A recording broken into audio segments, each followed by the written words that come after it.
necessarily based on the math. But so, since we were talking about it just a minute ago, and it's kind of the news of the day, this new glitch, there's a lot of different names that I've heard for it, and we talked about Mire because that's the first application we've seen of it. So far, it's been classified as a minor glitch, so it's available to both NMG runners and randomizer runners. Looks like we'll be getting started here, though. Let's see what the uncle has stored for us.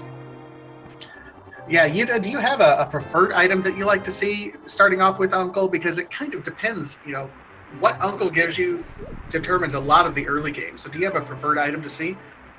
Well, on a technical level, it's always fun to see people do a bomb start. As those of you who have been watching the tournament would know, we're always going to get some kind of weapon here from the uncle. I did see sword the other day, but I think personally I want to see that hammer. What about you, Vitasia? I'm also a big fan of bomb starts because it differentiates the people who just kind of wing it going through escape versus the people who have specifically practiced bomb escape. We do see one of the magic-inducing items, that Cane of Samaria, though. It has multiple applications. You can go ahead and use it as a weapon, but it is one of the slower weapons to go ahead and use. So it's going to be a little bit difficult to farm up these bombs that they may need through escape. Yep, and any magic refills that they find in drops are going to be, pretty much godsends at this point, because that does give them more opportunities to farm for those bombs. Areas that are very dense with enemies are likely places where they would try to farm them. We need at least one bomb in order to bomb that hole in the back of escape. And so anytime they can use anything that isn't the Cane of Samaria, like, say, throwing a pot, which we'll see in the next room, would be a great opportunity to try and get some of that ammunition. Absolutely. So with Cane of Samaria strats, it's a little bit interesting. You always try to go for around a 6-minute escape sequence from start to finish. Cane of Samaria is one of those that you kind of expect to have a slower one. It's not the fire rod or the bow where you can just kind of melt enemies as you're going through there, especially when you're farming bombs. It's a slower damage weapon. But it does unlock some interesting tech later on in the game. The rod is absolutely necessary for a lot of the glitches. The Mire rod glitch we talked about earlier, fake powder, which is one of the newer glitches to come onto the scene. So something nice to have. I don't know if it's their first choice for weapons, though. Yeah, it eliminates a lot of the doubt regarding certain dungeons, Turtle Rock and Misery Mire. And it's useful for blind, even if you don't end up getting a sword by then. You can complete it with just the Cane of Samaria. That's one of the weapons that works. Here in Escape, though, they have to be a little creative with how they use these blocks. They want to get the required drops and the required kills to be in convenient places, like the Blue Guard for example, actually gave Clifford some trouble there, but the Key Rat's another example later on where it'll matter exactly, how we use the cane to determine how much time we spend. Absolutely, and more so because we haven't gotten any early bomb drops. We're going to see some interesting tech later on in terms of how these two are going to go ahead and defeat enemies in order to get some bombs later on. I imagine we're going to see quite a bit of usage in that rope room in the meantime. We see Clifford using kind of an innovative way, one pot and then using the block to kind of corner them. Double heart containers, though. We've gotten 2 full heart containers so far in this escape, so very healthy to be able to go through this escape sequence. It was interesting to see how Clifford used that Samaria block, because a lot of people are kind of familiar with only being able to do maybe 3 hits if they're lucky and they have good placement, but Clifford actually exploding the block off of the third one to get that extra hit, pulling that off pretty well. One thing that their runners have to be careful about is their magic usage, because some kills are absolutely required whether they find the bomb or not, and if they don't have enough magic later on, then they're going to struggle to get past that Key Rat. Might have to even take a death in that situation. It's possible for other runners, but these two are well over half their magic, and really that Key Rat is the only thing that they absolutely have to kill. So as they go through the rest of the escape sequence, I imagine they'll be burning quite a bit of magic looking for that bomb at some point, hoping for it. Nothing yet, though, unfortunately. Now, as for these drops, the prize packs from the original game, basically the groups of enemies that share the same drops, the same groups exist, but the prize pack contents are now random, so they can get as much as an 8-bomb drop, depending on, the RNG and how this all plays out. Yeah, and that would absolutely be the preferred thing to get. 8 bomb drops pretty much ensures that you can go ahead and get through the entire escape sequence and also get through most of Kakariko in the early game before you start getting some bomb drops on your own. one bomb is nice to be able to not have to backtrack to go through escape. And they don't really have enough rupees to purchase bombs if they need to in Kakariko at this rate. So here's this really dense rope room where we'll see if something happens. Oh, and Reg had an 8-bomb drop. Does he back up? No, but because he had 1 bomb. Okay.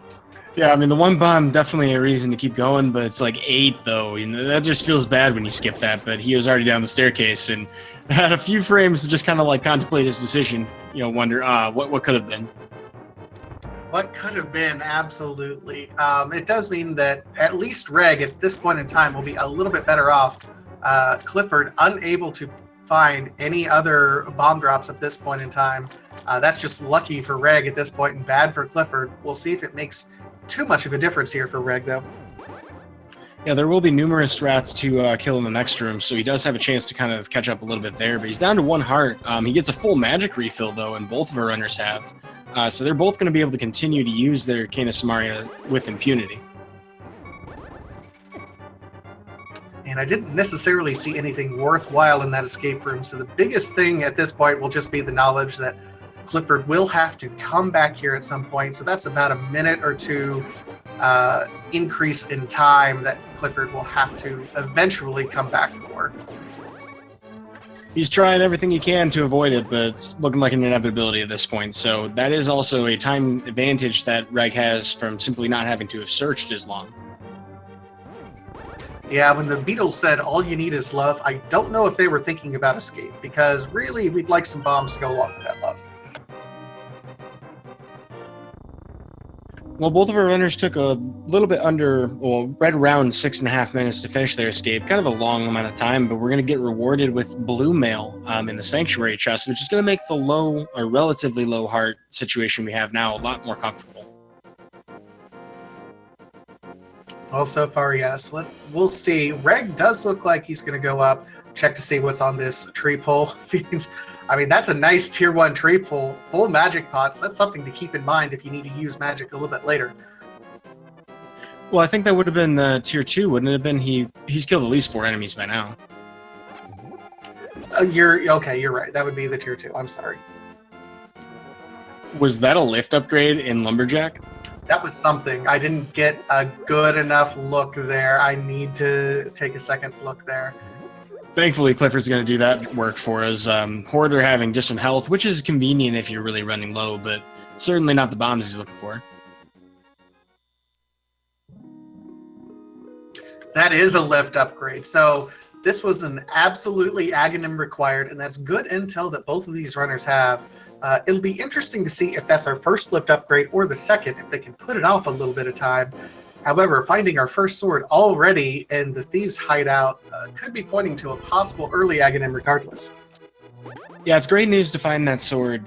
Canis Samaria can only carry us so far, and there's a lot of dungeons that we just can't do without having a sword. Skull Woods, for example, coming into mind. And then, of course, you know, trying to kill certain very difficult enemies, you know, is a lot more difficult to do with Cain than it is to do with at least sword spins. Looks like Clifford's going to skip that bomb upgrade and he's going to pick up his sword in just a moment. So Reg is already in Kakariko. Unfortunately, only 20 rupees, so is going to kind of make a desperate attempt for the back of the bar here. See if he can pick up money or bombs. Hopefully, 3 bombs. Lucky Reg. A super low percentage chance of that happening, but makes it work anyway. And actually, Clifford finds out that the tier 1 actually is blue rupees. So he can abuse that a few times if he'd like to, but he's going to probably bank on having another 8 rupees on his way. You can pick up quite a few, or actually several, in Thieves' Hideout because there are some blue rupees in there as well. Yeah, so I imagine he's going to go right here. It's kind of a less gamble. We see our first map check. Looks like 5 crystals up in Tower of Hera, but other 2 crystals in the Light World. And we found half magic here in Thieves' Hideout. Very nice find, very nice comfort find. If we find anything else that we're going to use magic with, it's going to be very helpful. But if we happen to have to use the Canis Samaria quite a lot, maybe try and do some range damage, or against blind, for example, it's a much easier fight. Meanwhile, Reg finds more bombs, so this is actually good news for Clifford. It means he's going to be able to route Kakariko just slightly more efficiently than Reg, who had to make a detour and pick up bombs. Luckily picked up bombs there in the back of the bar.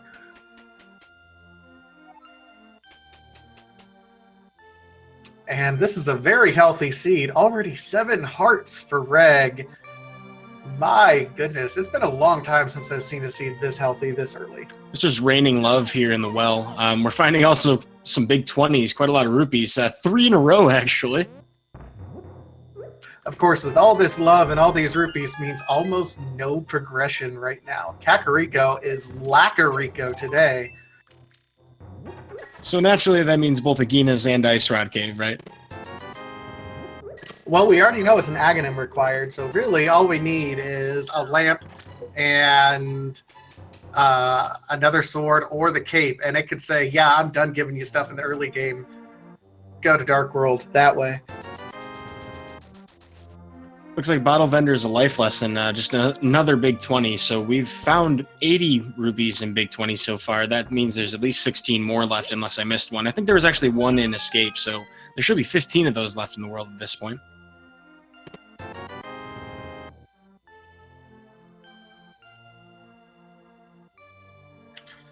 And just a 5 bomb capacity upgrade. We'll see if Reg wastes the bomb. He's only got 3, or if he checks. Yeah, it looks like he's going to check, which is kind of a smart move. I like this particular check for Reg. Big 20. He could have done the check, but knowing that he only had 3 bombs, he said, yeah, I should probably stop and not waste one. Yeah, in regards to actual rupee value, the bombs would have been worth it, but the time sunk into that probably wasn't, so it's unfortunate for Reg to have skipped that. We'll see if Clifford's going to make the same decision, but looks like we're going to check the dam area and Mini Moldorm shortly.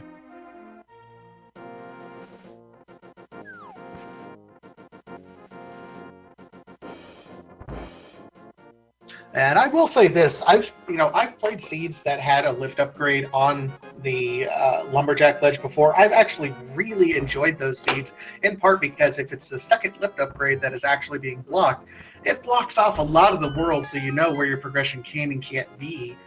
It can really turn into a very, very fast seed very quickly if you manage things properly. So we'll see what ends up happening here with Reg and Clifford for that lift upgrade. We will have to climb Aga's Tower eventually.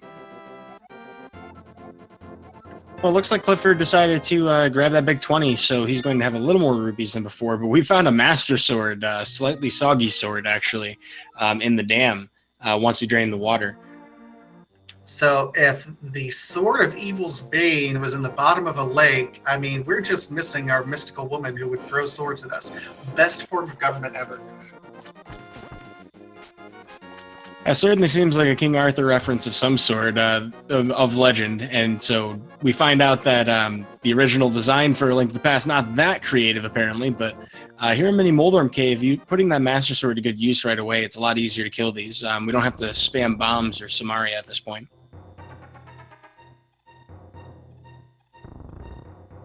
All right, and in Mini Moldorm, we get some bombs, which is nice for Reg. Red Boomerang, another heart container, single rupee, and red rupee. So really, I think both Reg and Clifford are going to be sitting here just kind of hoping for that lamps to know when they get the green light to go ahead and do Aga. When it's pointing this hard for an Aga seed, you go ahead and just bite the bullet and do it quick if you can. Absolutely, and they just don't want to miss the easy Spear 1 items. I think is the only reason that they're even bothering to explore all this right now. But we'll get an Agahnim cave check and possibly a desert leg check. It's interesting that you brought up that the lift upgrade kind of gateways our our progression. If they were to find the other lift upgrade before having to get that, that would be pretty significant information to have.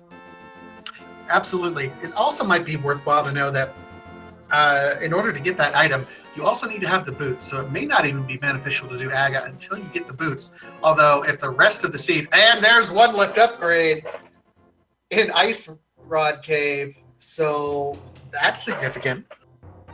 So it would seem that our boots are probably going to be hidden behind that first lift upgrade, it would seem. So that means that we may not see the lamp and we may not see the boots for quite a while here. We may have full Dark World access actually before we even see those. But as soon as you get those, you could know that the rest of the Titan's Mitzlock locations would be in logic. So having that knowledge could make this a very, very fast seed in a hurry. It just depends on where we get the rest of our Dark World access at this point. First piece of the puzzle is down, though. Yeah, part of the reason that this is so quick is because, it's a very simple logic puzzle. You're going to find all of the items in a rather particular sequence, knowing that there are only so many things you can do without those Titans mitts. But we do find the hook shot here in the back of the house with this cave and the lamp. Okay, so that's Aga if we really need to, but I don't know. I don't know if you necessarily want to. I mean, you now have access to Death Mountain, and it looks like Reg's going to be doing that relatively quickly. You still don't have the boots, so diving Aga right away is not necessarily the smartest play again. And I agree with this a lot on another basis, just item density. We know that we have the hook shot, so East Death Mountain is available to us. We can't access Dark Death Mountain. We know that for a fact, and we're not going to be able to on this trip.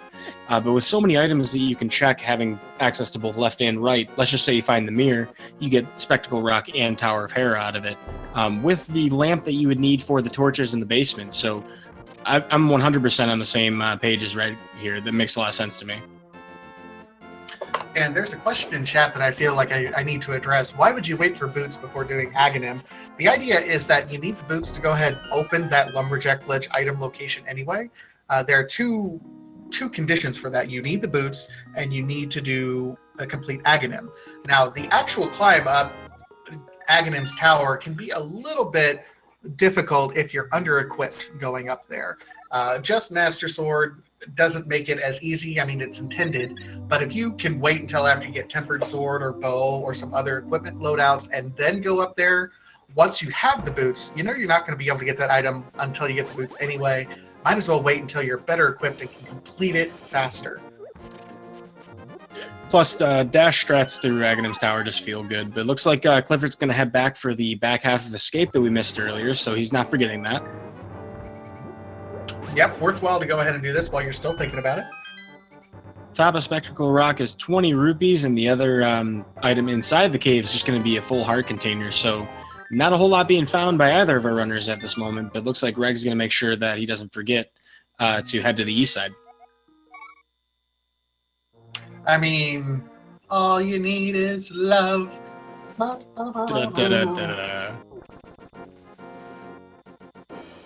is all you need. Thank you for playing along with me. I appreciate you so much for that. It's a fantastic taste in music, honestly. Meanwhile, Clifford is getting ready to pick up his hook shot and lamp, and Reg is already up Death Mountain, and we'll be getting this huge density right now. And rupees very early on, very nice find. We do have the lift upgrade to go to Zora, so as soon as he hits that 500, that's definitely something that you might consider. Though we don't have the pearl to check the water walk with the caves, so that remains to be something that we'll want to look for. We got Kane and Brian here and the flute. Mirror, we're looking very blue in this cave right now. I'm blue and Dobbin D. Okay, never mind. Rupees, and I don't know, there's like a rhyme with rupees there, but I missed it. But the flute is absolutely nice. If you did, for whatever reason, sequence breaking come up here without the lamp, even though you already had the hook shot and it was right next door, you would be able to know, okay, flute's up here, then lamp was clearly my access to get up to Death Mountain. And then, of course, we know that we'll be able to access Mire pretty quickly once we finish Agahnim. We're going to have almost immediately the Titan's Mitts we need for that, and we already have flute. It's going to be a piece of heart, a vanilla piece of heart on the top of the floating island. Time for that really slow spiral cave.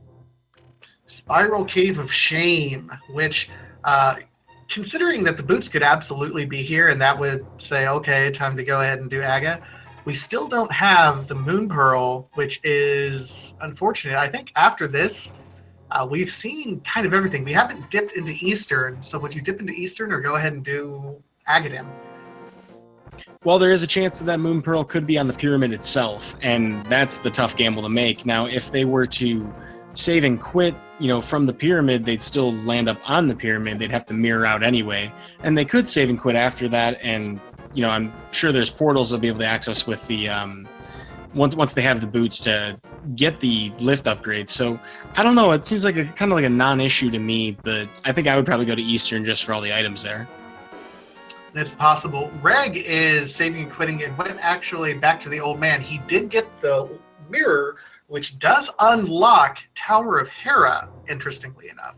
So it's into Tower of Hera could be our progression. That is one of our 5/6 crystals as well. So it's a crystal of slightly greater importance.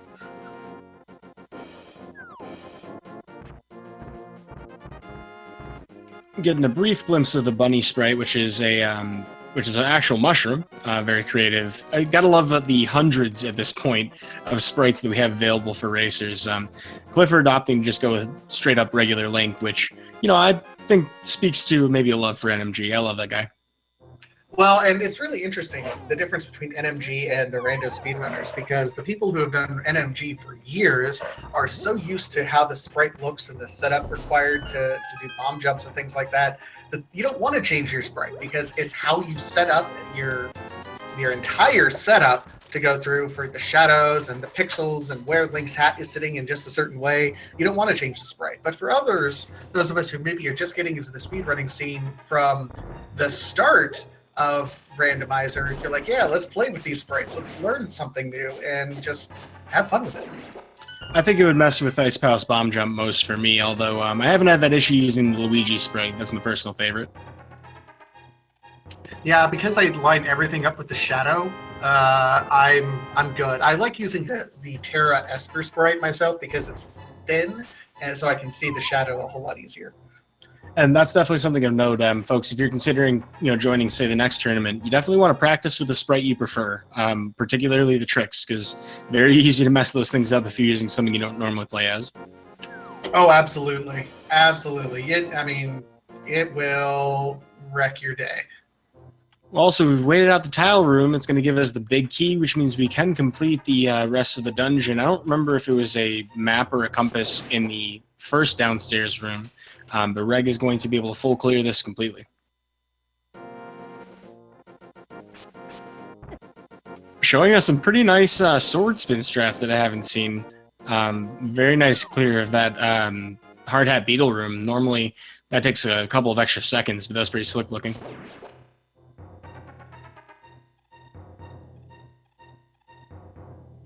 The one difficult thing here is, we might normally do a bomb jump, but since we have the hook shot, this becomes kind of trivial.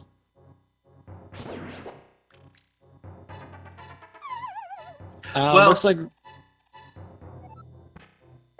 Well, yeah, you do want to go ahead and Vanilla Moon Pearl. What in the world? And I was going to say, you absolutely still want to do the bomb jump, because if you hook shot across, you'll still activate that the star change thing. Yeah. So you would have to still drop down. So if you bomb jump, you actually skip over it, and then you can leave earlier. So it does save a little bit of time to do the bomb jump, even when you do have the hook shot.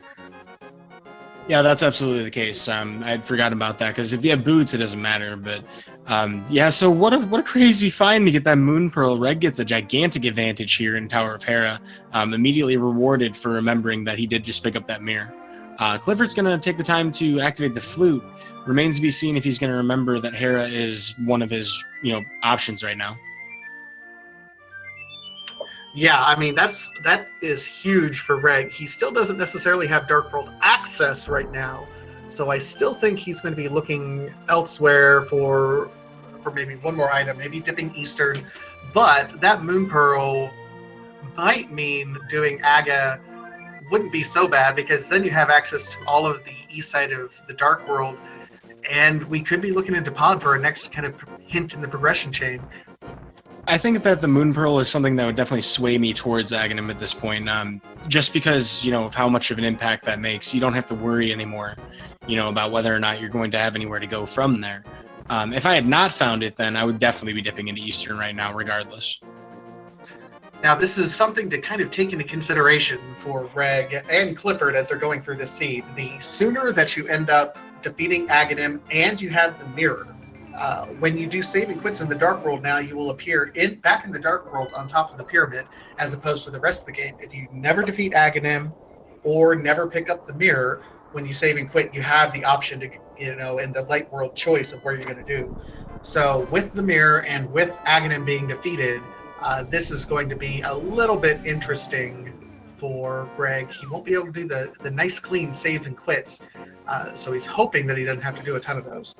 It looks like Reg decided to serve up Din Din to the Golden Guards here in Aghanim's Tower. We did get a map check of Dark World from Clifford, who was in the Dark World for just a moment, and we found out that it's Pendant, Misery Mire, and Pendant Turtle Rock, and the green pendant is at Palace of Darkness. So Canis Samaria start looking very irrelevant right now. It's either looking very irrelevant or might point like a gigantic pointer towards Misery Mire or Turtle Rock that says, hey, you guys are still going to have to go here. You could find vanilla flippers on Laser Bridge. You could find vanilla flippers on Laser Bridge. You could find, let's see, what else could you find on Laser Bridge? You could find the bow on Laser Bridge. The bow in Mimic Cave would be just the worst troll. Or even Trinex. I mean, that's possible. I've seen it. Oh yeah, that's the bow. Fire Rod being up there with Skull Woods being a crystal pendant is certainly possible. Thankfully, that's not even in our minds whatsoever as they're running, though, because they don't have a pendant, or not a pendant, a medallion to look, to even consider opening up either of those dungeons with. But that's definitely something that's lingering in the back of Clifford's head already is, what's going to be buried in a pendant dungeon today. Now, something to keep in mind here is that they have one of the 5-6 crystals is here at Tower of Hera. The second one is in Thieves Town, and that is going to be accessible as soon as Reg ends up clearing out. You can kind of go north and go ahead and check out the, and hookshot across the river to go ahead and get access to the east side of Dark World. Thieves Town being completable, and then the only two crystals being 5-6 Tower of Hera and Thieves Town could mean that, our boots could very well be in something like Pyramid Fairy, which would be a crazy place for our access into kind of the greater Dark World areas with our Titansmiths to be. Yeah, there's a lot of contrived logic possible with the way that we've buried our Titansmiths here, and until we find the boots, we really don't know what to expect from the Dark World. There's just so much possibility here. It looks like Clifford's going to take a fall trying his bomb jump, so we'll fall 2 full floors in the process. Reg's working on Agahnim right now, which, if you're not familiar with the fight, you got to hit him 6 times with his reflective energy attacks, kind of like a good old classic Zelda volleyball that we've all seen in pretty much every entry since this. But the RNG for whether or not he does a blue ball attack or an energy attack is set for the first time you fight him for both racers. And normally in the game, it would be a 50-50 chance. So it's going to take a certain predetermined amount of time to do this fight. Lots of blue balls so far, but Reg keeping pace, doing a pretty good job.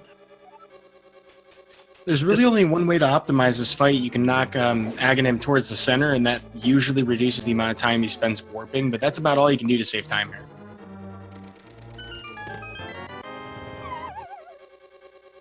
So Clifford opting to go ahead and do the hookshot strats there. It is worth noting that you only have kind of a 2-pixel tolerance for doing that bomb jump in Tower of Hera if you do not have the boots. If you do have the boots, that 2-pixel tolerance becomes an 8-pixel tolerance, and it becomes a much, much easier trick to kind of go ahead and do.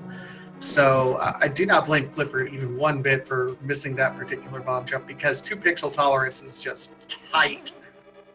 One way that people try to set it up is by charging up a sword slash or a sword spin and approaching the ledge. You actually can't release a sword spin unless you're on standable ground. You just press away from the ledge right as you're about to release it. So that'll always put Link on the closest possible pixel, but it's kind of precise. If you haven't practiced it, it's kind of weird to do. But Clifford will make it to Moldorm, just has to avoid taking hits from the head. We'll take a fall, actually, on this fight. We'll have to start it over. All right, so Reg does get through, just finds a 10 bomb bag upgrade. So we'll be on his way. We'll see where Reg decides to go. If he heads over to Palace of Darkness, which would be, I would say, not a great play without the hammer or the bow. It does look like Reg's on his way up to the North Hyrule area. Yeah, it'd be even more challenging to try and get stuff out of that dungeon without even having a potion to do the camera manipulation glitch. So there'd be very few options available. If there wasn't a small key on the left side, then you're already leaving. But at least we'd have Mirror in that case. You could go to Eastern Palace, and that'd be a pretty convenient check. So I think that's actually probably the smart way to approach this dungeon. If you find out it's bow locked, go right to Eastern. Meanwhile, we see Reg over here checking Catfish. This is one of those out-of-the-way locations that he can go ahead and check. Could also opt to go ahead and mirror over and check the Zora domain, although without the flippers, not checking the waterfall ferry here at the same time can be risky. It's not a terribly efficient check, but we'll see what Reg opts to do here. If I recall correctly, I think you can set up fake flippers from Zora's domain. I'm not entirely certain about that, but if you can, then he would be able to do a water walk as well, which would be a very convenient way to get around. But looks like we're not going to bother doing that. We're just going to save and quit. And based on what you were saying earlier, him equipping the hook shot suggests that, yeah, he's probably heading towards northern Hyrule right now. Yeah, and that northern Hyrule, I mean, effectively we have access to all of Dark World, even to Hype Cave, even though it's kind of a long way around. It could absolutely be, our next progression could be in Hype Cave, which, while horrible, is absolutely possible according to this logic, because sometimes Randomizer hates us, and that's okay. It's also really friendly to be able to do this with the mirror. We're not going to be able to do King's Tomb without those boots, but that's not too hard to get to from a save and quit anyway. But getting to the Graveyard Ledge is a bit more time costly no matter which way you're going from it. So to be able to do this on our way to Village of Outcasts is just very friendly for our routing.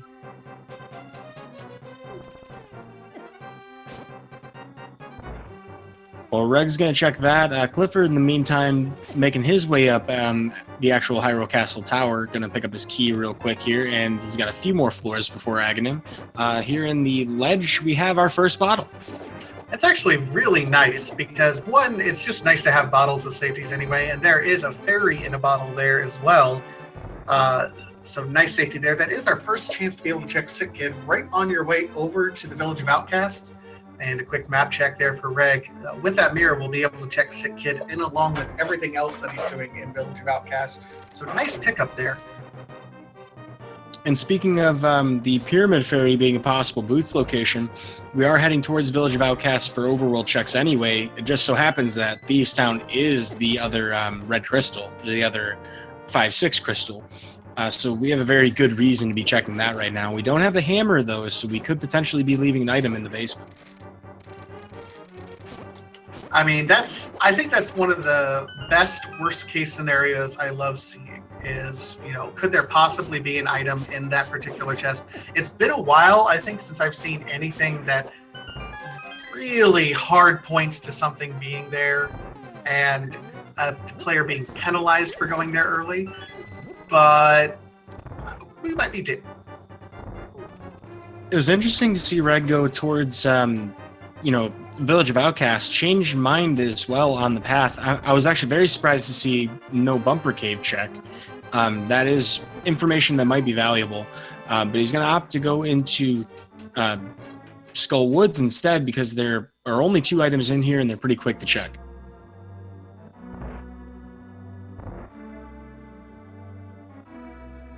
In the meantime, Clifford's going to do his Agahnim fight with quite a bit of a time deficit at this point. I don't know if he'll end up checking Catfish right away. Without the flippers, it's a little annoying to potentially miss the Zora Ledge item, although you do get to find out exactly what it is. And nothing really for Reg up to this point in time. Now, he does have one more treasure chest to check up here that becomes easier with the Cane of Samaria, so we'll see if it's there. But otherwise, the rest of these treasures are going to be locked out from Reg, so maximum 1 item available. This could also just be a key, at which point both the items could be locked behind our wonderful Mothula and Fire Rod. Big key. So the daisy chain of fetch quest will continue. He's going to make his way back to the other entrance just to do a bomb jump, or potentially just fall through the hole. But he's equipped bombs, so I'm pretty sure he's doing a bomb jump. This one's going to work exactly the same way the Tower of Hera bomb jump worked, actually.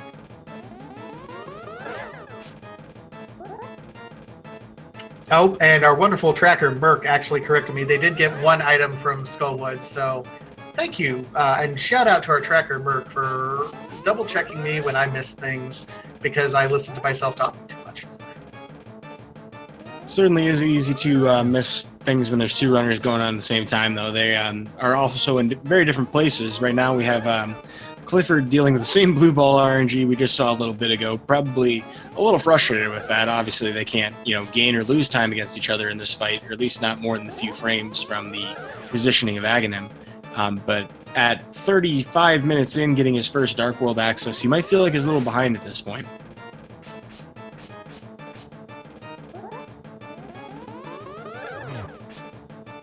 Well, we have C-shaped house, bombable hut, and the chess game here in Village of Outcasts, just in the main area. We're getting a big 20 from the C-shaped house. In vanilla, that'd be 300 rupees, or if you never picked up a boomerang, it would give you a magic boomerang.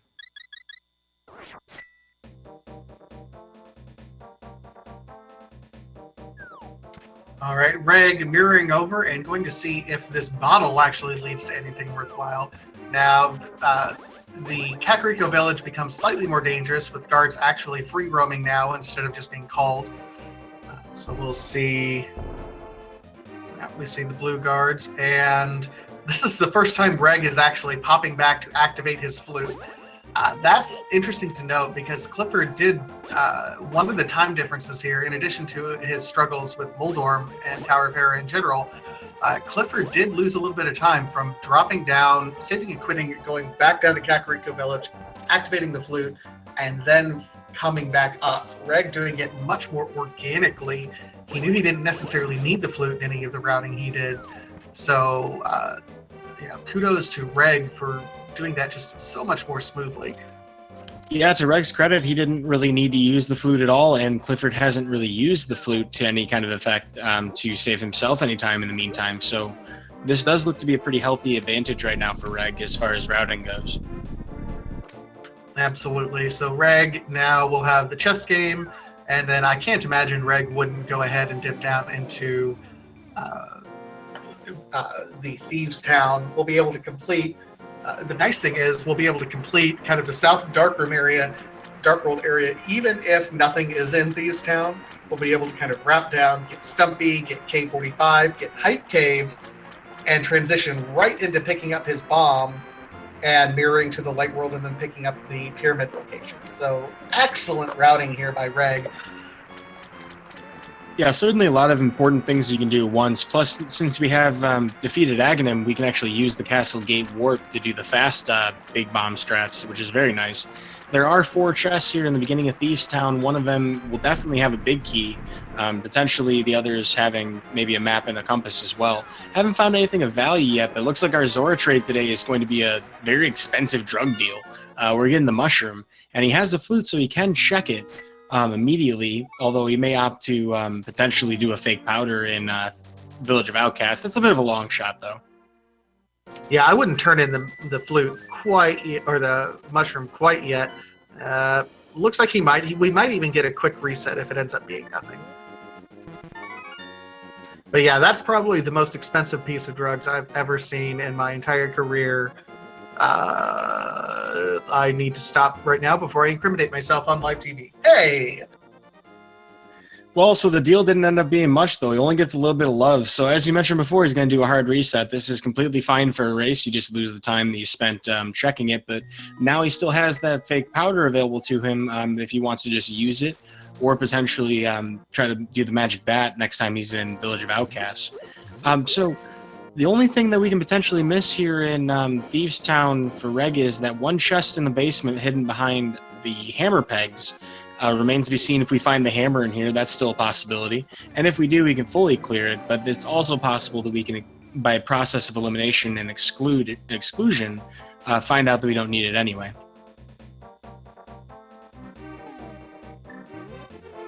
Reg navigating this hellway is actually being really nice to him. Everything just kind of dodged out of the way for Reg there.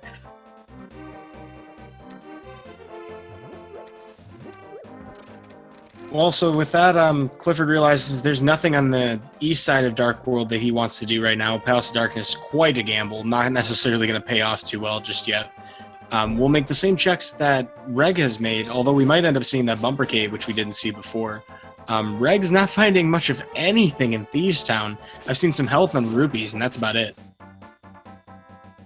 Well, and, you know, it still speaks to the routing that Reg has, that he has kind of a very clear path of what he wants to do, even if nothing is here.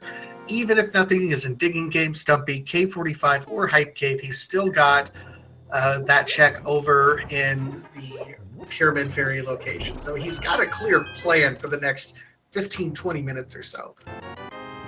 On top of that, this blind fight is relatively friendly. We have the Master Sword, which gives us sword beams if we have to do some kind of refight. We also have a fairy in a bottle, so I mean, it's pretty safe and cozy. We could even do Canis Maria strats if you felt like being extra in general about it.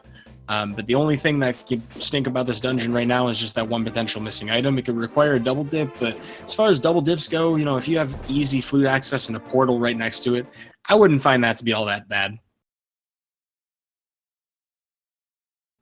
With the map, though, here in the basement alongside the Maiden, I believe that does mean we haven't found the compass yet, so blind may or may not have our last item. So here's the tricky thing, because Reg doesn't have the key yet. The key can absolutely be locked behind its own door. However, because of how key logic ends up working in Thieves Town, it means that in order to be able to complete the dungeon in its entirety, we would need, by logic, the hammer.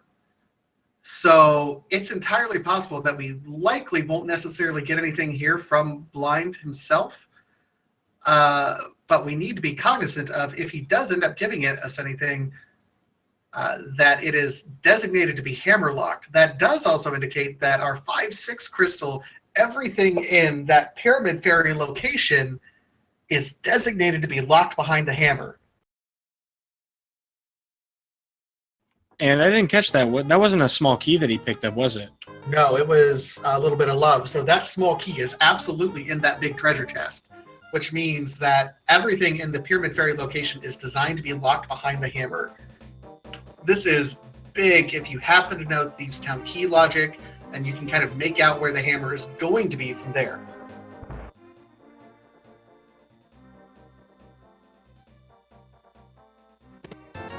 Well, we've got a lot of things we can still do. We're still looking for those boots in order to have the Titansmith, so a limited amount of things that we can actually accomplish right now, but there's a good reason now not to worry about the blacksmith blocking us from the digging game. Never a better time to do it than this pass through. Yeah, just depending on what the chain of events ends up being here. I mean, I'm really excited to see where this logic ends up pointing us. I would kind of expect the hammer to be relatively quick here, almost before Pyramid Ferry, if I'm perfectly honest. Otherwise, the chain ends up being pretty convoluted in terms of what we can and can't get to. And there's flippers. You know, now that we found those flippers, I suppose there's one item location in Swamp that's a possibility at this point. I mean, there's that, but there's also that you can continue this chain that Reg's going. You have Hobo, and you have the Waterfall Ferry. We may see Reg opting to finally go up there to the Sora area as well. And it's very convenient that we have a Dark World portal, or a location where we can use a Dark World portal right next to the bridge. If we do find that hammer, it would be a very easy check to go to the Hobo from immediately after that. So with the routing that Reg has, I mean, a whole lot of things can cascade very nicely for him here.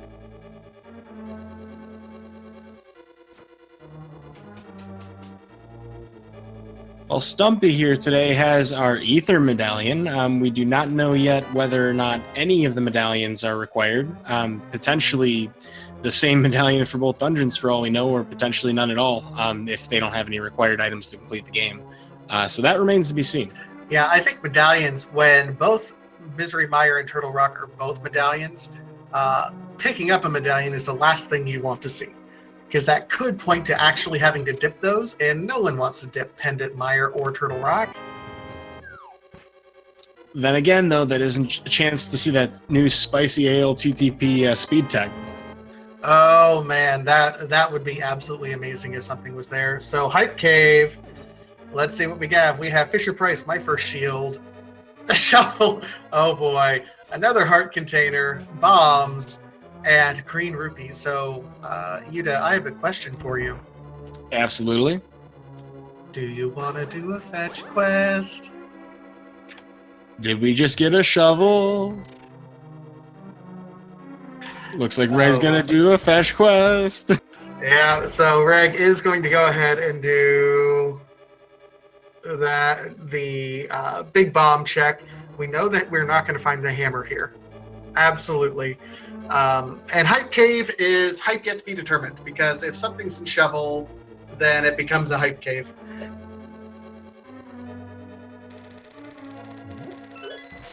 Well, so we found our mushroom or shovel. We have to use the big bomb since we're pretty much, in a perfect position to do it. There's no reason not to. I mean, goodness, this is a... I guess Daft Punk would probably really like this seed because they seem to be going around the world several times and they keep repeating it. Oh, all right. All right. You got me on that one. That was a music reference I did not quite get to before you did. Nice. Well, the hype in the Pyramid Fairy is just going to be two big 20s. Reg probably felt good about the decision to do this, but probably not too pleased with the results, unfortunately. Yeah, that's disappointing. I mean, I was hyped for that check. If you've only done 2 crystals and it's both the 5/6, you're super hyped for that.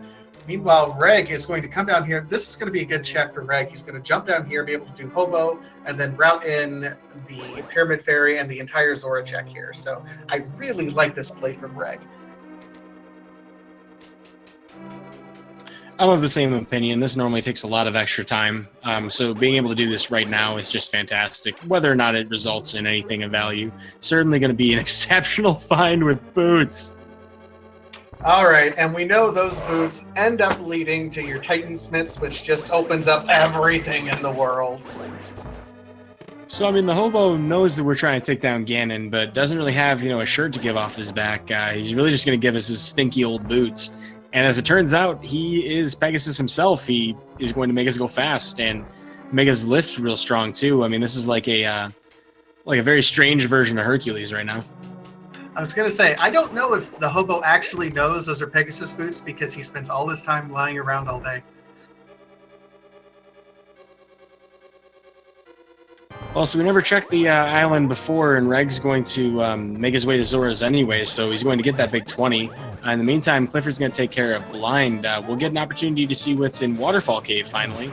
Unfortunately, water physics are kind of weird, so Reg's going to take a couple of spin cycles here, perhaps forgetting that the whirlpool circles around counterclockwise, not clockwise. I mean, whatever. And there's another medallion, Quake. Again, not something you necessarily want to see right now, especially when you just also got access to the entire Misery Mire area. Yeah, so that's 2 out of 3, and at this point, you almost kind of want that third one just in case, because, if you're going to have to dive into something, you're not going to want to be missing that one particular medallion when you know you already have 2 of them. Well, worth pointing out that the one medallion that we're missing, we might actually need anyway, because we still don't have the Fire Rod to get into Ice Palace. We may have a Bombos required Ice Palace as well.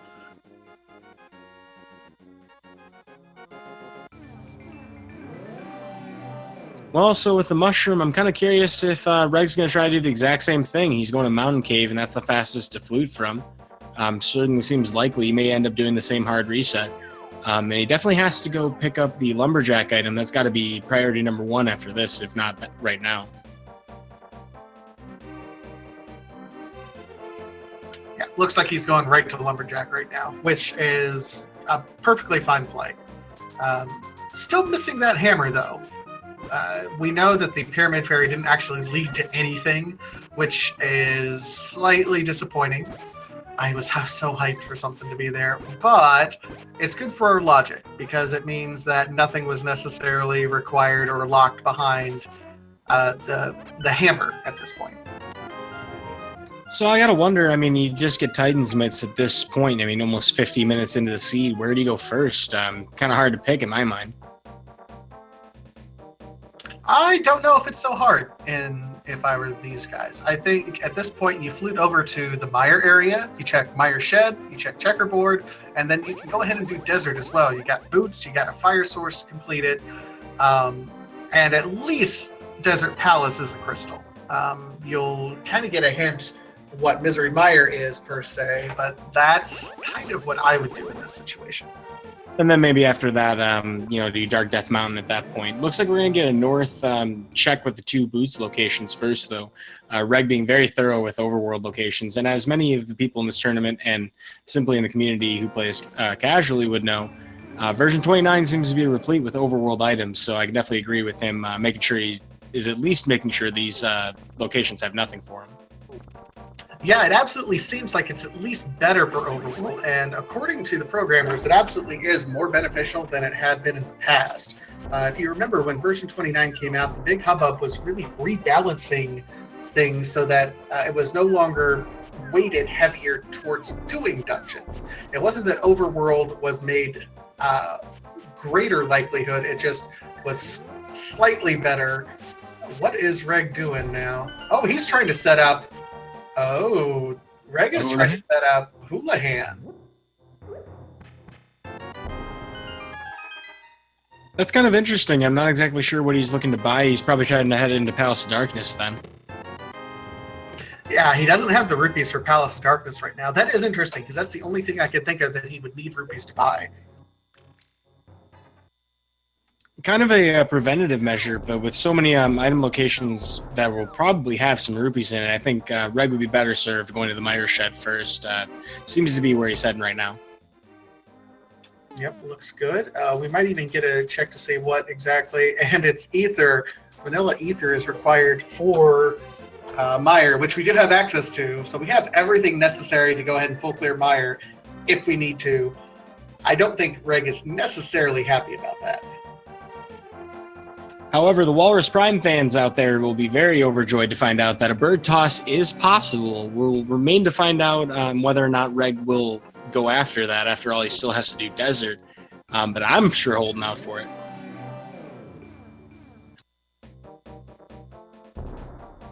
But so we know the Desert Ledge was only 5 bombs. Clifford checked that earlier. Reg making sure that he didn't miss it there.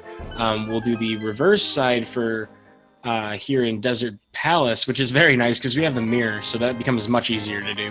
Looks like Clifford made the same decision with Pyramid Fairy. You're going to find the 40 rupees and probably be upset, but look at that. Oh my goodness, Fire Rod and Ice in a Desert Palace. That is an amazing pickup. That does unlock Ice Palace for us.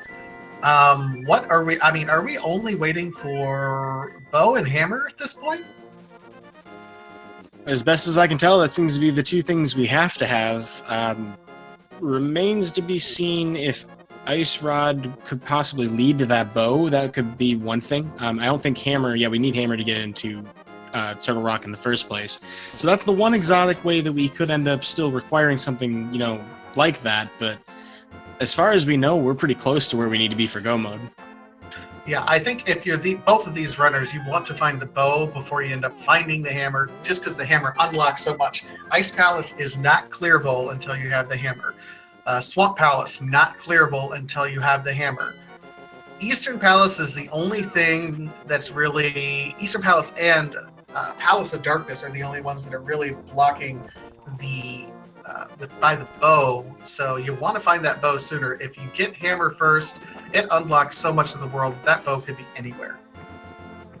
And there is, of course, the very sour feeling that you can get when you find bow in one of those bow lock locations. It could potentially be in Palace of Darkness, could absolutely be in Eastern Palace. It is vanilla, right? But we're going to exhaust as many overworld places as possible to make sure that we don't have to double dip those.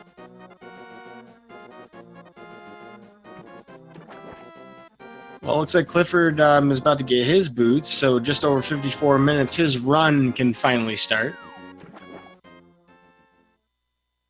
Yep, I think he's happy to see that, absolutely.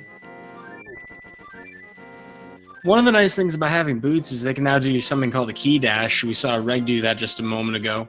There's actually another one that he actually did it at the beginning of the dungeon. So there's several that you can pull off.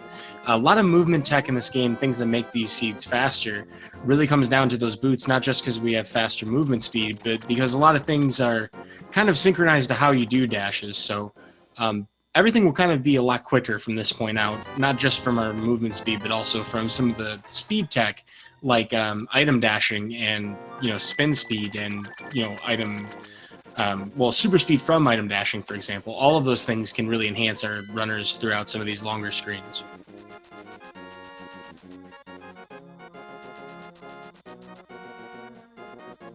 All right, so Reg is now doing his land bolus fight, not using the Cane of Burna. I am disappointed, Reg. Cane of Burna is clearly the best strategies to ever have on land bolus.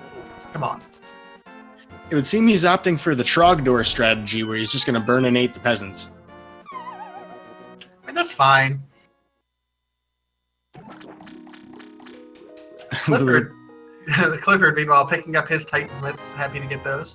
Reg does get a crystal, though. This is kind of the unfortunate thing for Clifford right now. He started off the seed kind of in bad shape. Had some trouble in Tower of Hera, has not really been able to recover since then. This seed has been altogether pretty linear, and the problem with linear seeds is that it makes it impossible to try to catch up. Yeah, some low percentage chance, decisions could have been fortuitous if, like, Clifford, for example, had skipped Catfish, but there's no way for him to know that it had nothing. So it's not a bad decision to make. It's just those are the only things that you can really kind of catch up with. We're going to find our second shield here in Checkerboard Cave. Reg opting to pick it up because it is probably the best upgrade to the shield that you're really going to, actually get use out of. Mirror Shield having pretty limited application. So that's going to help with fireballs, and there's a lot of places where we can take extra hearts of damage from it. So probably more of a comfort choice to actually pick that up. I think so at this point in time. We do see Clifford kind of making our first route divergence here, though, is going up to Dark Death Mountain, which Reg has not been to yet. So if we find our bow or our hammer, we'll at least have some good progression here in terms of and knowledge of where to go. Although it's looking like Reg might be heading up that way too before too long. Oh, he's going to flute away. Now, you raise a great point about, finding one of those items here. If that were to actually happen, then Clifford would have the ability to basically start clearing out these dungeons with a lot more confidence and a lot faster than Reg would be able to start doing so. So that would be an opportunity to kind of pull ahead a bit with Crystal Count. Desert Palace not taking too long to do. Clifford, in the meantime, is going to make sure that he figures out what Turtle Rock is, and today it's going to be Ether, it looked like? Yeah, that looked like Ether to me. It was a very quick check by Clifford, though. And he also gets his red mail, so he's even more secure going through any of these segments. With red mail, you don't have to worry too much about your health. Uh-oh, there's the hammer. So this bow can be in a lot of different places, but that's great news for Clifford. I can't imagine Reg's going to put off coming up here before too long, just clearing out these other locations. But Clifford with the hammer. Yeah, that's a heck of a find. Now his routing can be very much determined by that. I mean, Palace of Darkness becomes much more appealing, even though we still don't have that bow. And then we don't have a book to check the Ether tablet, so it looks like he's going to head towards Cane of Brian right now, Cave. Yep. Or Spike Cave. Yep, Spike Cave. Looks like it's going to be a good check. He's got half magic. He's got the hammer, so that's now in logic. He's going to go ahead and drain his hearts down. One thing that a lot of runners don't understand when they're first starting out this is that people will drain their hearts first and then use their magic up afterwards because their hearts refill after a saving quit. Magic does not, though. So get rid of what is replenishable. And on top of that, the Cane of Burna, is the proper name of it, actually uses quite a few frames of lag when you have it active. So if you can spend more of your time not using it, you will save some time overall in the cave. Reg had a little bit of issues with the torches here. He's in Skullwoods right now.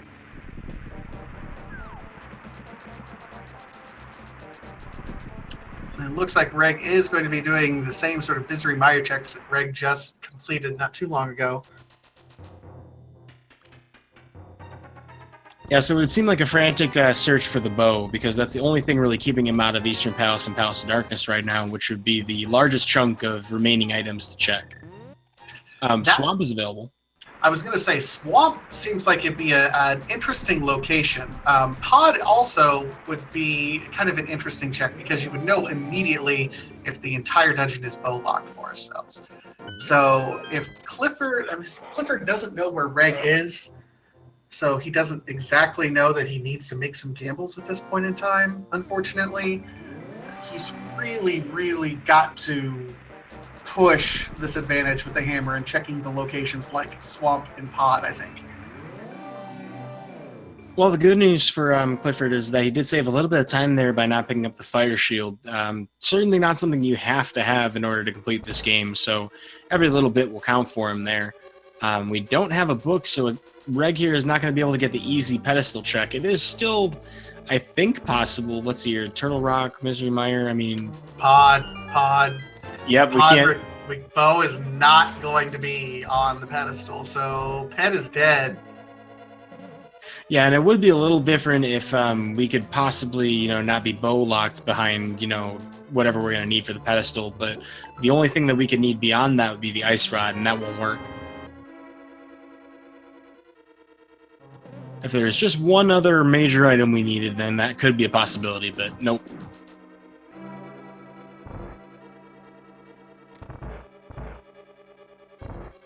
Well, Desert would be a pretty quick check here. Looks like Reg's going to be able to get the red mail and the hammer shortly, so it looks like Reg has a little bit of an advantage, depending on how long it takes Clifford to finish up Lammolis here, but this is actually evening up quite a bit. Skullwoods being the big difference. Yeah, Skullwoods is going to be the big difference at this point in time, but still, it's going to be relatively close. I would like to see, I like seeing brass on runners. I want to see a dependent Turtle Rock right now.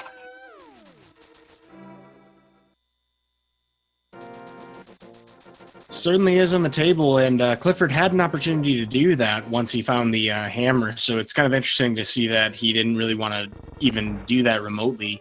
Reg could very well do so and find the bow, so that would be another opportunity for Reg to pad a lead here, but if it ended up being a complete goose chase with nothing, that would be a critical time loss for Reg.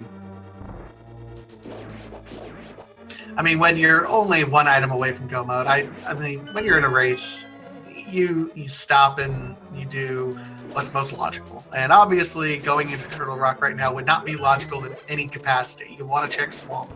You want to check maybe Dip Independent Pod. We haven't even touched Eastern Palace yet.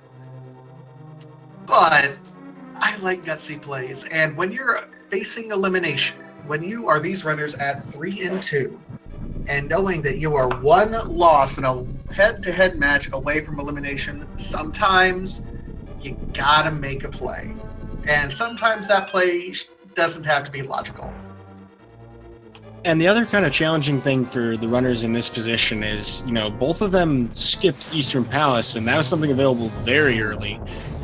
At the back of their minds, they got to be wondering, is it possible that my opponent made that choice? And every minute after an hour into the seed, that tension, that anxiety about it kind of builds. If you haven't checked it, they really want to bank on being able to do Palace of Darkness and Eastern Palace at the same time, but the opportunities for that are running short and few. Reg here exhausting the last remaining hammer locations that he can check that are available to him right now here with the Blacksmith and Hammer Peg Caves. He could end up doing Fake Powder. Yeah, you do Fake Powder, you can do Purple Chest and turning in Jeremiah as well here. Worth noting that I don't necessarily understand the hesitance of doing EP and Pod, because Pod may not be necessary. The Hammer Pegs does hide the silvers, not the arrow item you're looking for.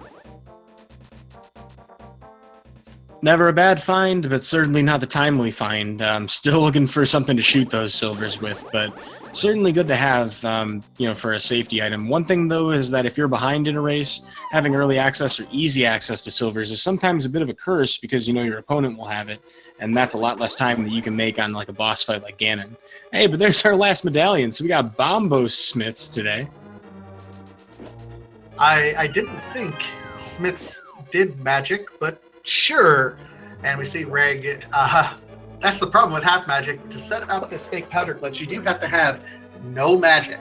So he had to burn through all of his magic as quickly as possible to set this up. How you end up setting this up, you empty your magic, you use the Cane of Samaria, because the Cane of Samaria is such a well-coded item. Use it, wait for kind of the error, and then switch over to the mushroom, and then use the mushroom. It will actually initiate powder being used. Yeah, so this looks a little bit different compared to... Was there anything on there? I didn't see that. It was just a piece of heart. Oh, okay. But it works a little bit different in the vanilla game compared to what we see in Randomizer. We remove the text box in Randomizer. Typically, you'd have like a little message that shows up in the Japanese 1.0 version that says, hey, you don't have enough magic. And that's the reason why that works. You can do it with other items. It's just much easier to do with the Cane of Samaria. Based on the time window it takes to activate it, it's technically possible with Fire Rod, but very hard to do.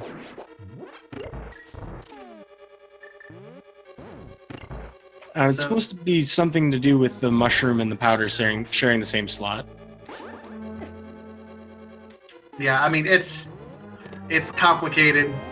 I say it's magic because the Super Nintendo was so well programmed in the early 90s.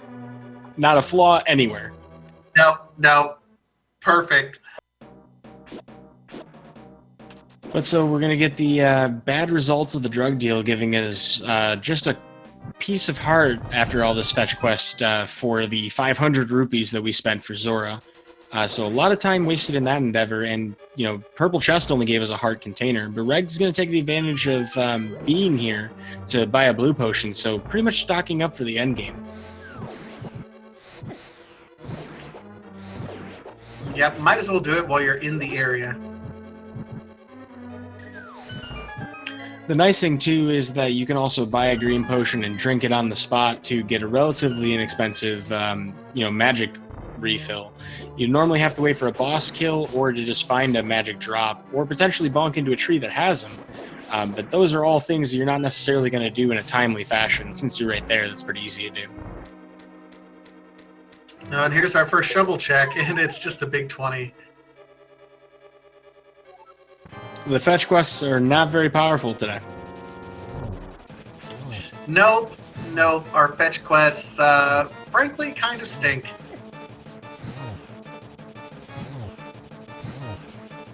Well, speaking of Moth to the Flame, looks like Clifford has burned down Mothula in relatively short order, barely using more than half of his magic meter, and gets rewarded with his Swaganim net, or the Swag net, depending on which name you prefer.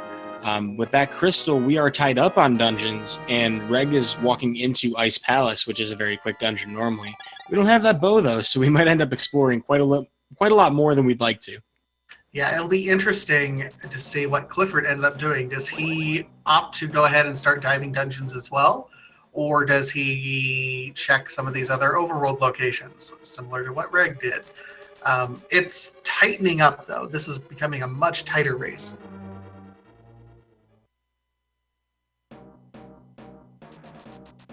Well, everybody's favorite Pengator killer, the hookshot, being put to great use by Reg there.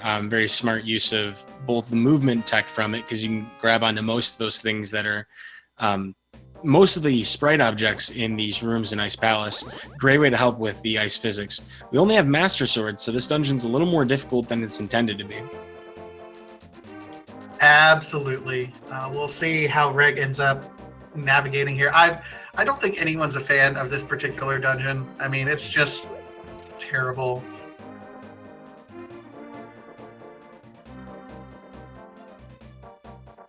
Although the bomb jump's pretty cool tech. I think that's probably my favorite thing about it. That's true. Like, the famed Ice Palace bomb jump is one of the primary bomb jumps that I think if you first start doing any sort of speed running, is like the first thing you have to learn is the Ice Palace bomb jump. There's just no getting around it. It saves literally half the dungeon. But so there is an option here. We don't necessarily have to bother doing this bomb jump. If you're going to full clear the dungeon anyway, you can kind of take whichever route you prefer. There are a couple of advantages to doing the bomb jump, though. There are less switches you have to deal with in certain rooms, and that does allow us to kind of go to the right side more easily, when normally you'd have to kind of do some weird falling first. We'll go backwards through a locked door in this process, but it's really kind of down to preference.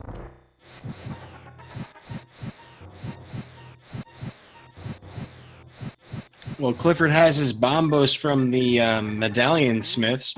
Going to do a fake powder here to pick up that piece of heart that we saw earlier. We haven't found anything yet in Nice Palace of Value. Reg does find the big key, but a little bit too late to open up that big key chest in the first pass. Thankfully, the dungeon routing does allow for us to get back to that room pretty easily. Clifford trying to do this fake powder is not having much success.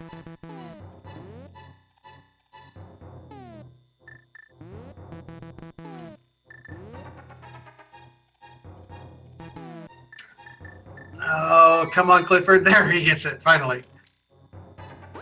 Yeah, it's a pretty tight window from when you activate the actual Canis Maria itself and then switch with the menu. So if you're not menuing fast enough, you don't have to be fast in the menu. You just got to open and close the menu at the open the menu quickly. If you're not quick enough with that, sometimes it's a little bit tricky to actually pull off the fake powder.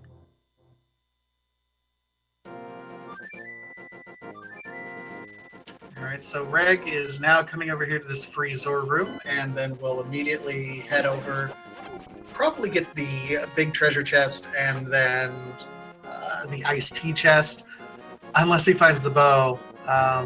This is really unfortunate. Reg has not found the bow. That's our go mode item.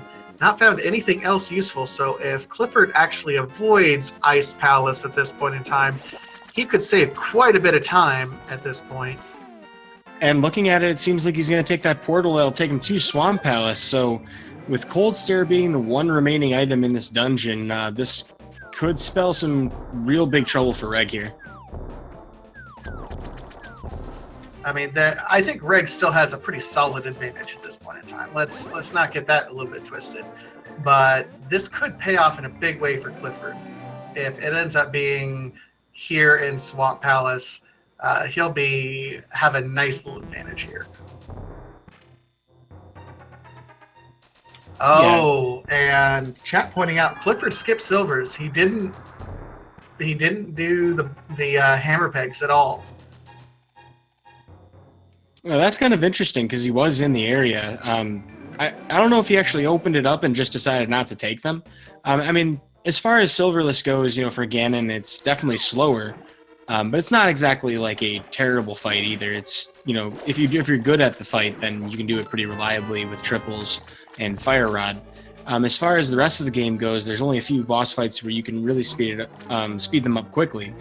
And with Vitreous, not being one of the boss fights we have to deal with, it becomes a little easier to kind of do silverless. That might be a pride thing for him, or he just simply hasn't checked it. Oh no, Clifford. Finding the one item you absolutely do not want to find, the ice rod and completely accessible turtle rock. Boom! What an amazing fight.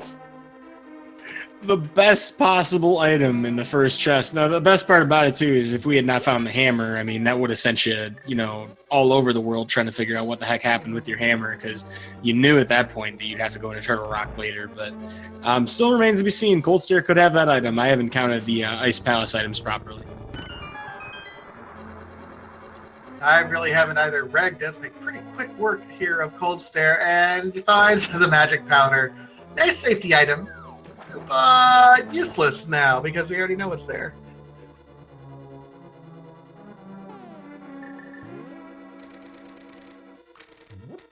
Well, so that definitely changes where our, waiting would be, or how much we would wait certain dungeons. I mean, if I knew that I had Ice Rod and it was showing up and I didn't find, something in Swamp, I don't know if I would even... I don't know. I mean, would you go to Turtle Rock at that point? You're asking someone who's 1-4 if they would go to Turtle Rock.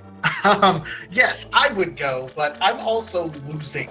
So probably not a valid question for me. But Clifford is deciding not to go left side in Swamp yet. We'll find out pretty quickly whether or not there's going to be an item on the left side.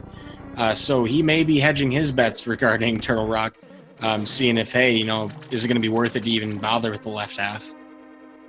Now, I absolutely like this play. When you only have one item left to go for go mode, you go ahead and skip left side, because if you end up finding it in the more dense back area, rather than in the left side, which only has 2 treasure chests but does take a while, then you can just completely skip it. And on top of that, if you find the big key back here, it's not too hard to get back to that big key chest.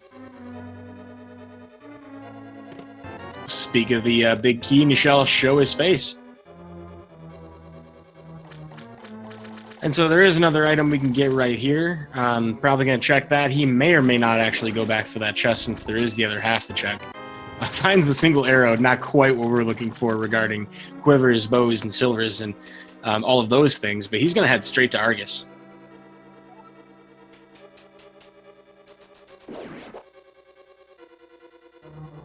So it would appear that he's banking on heading back through this dungeon again anyway.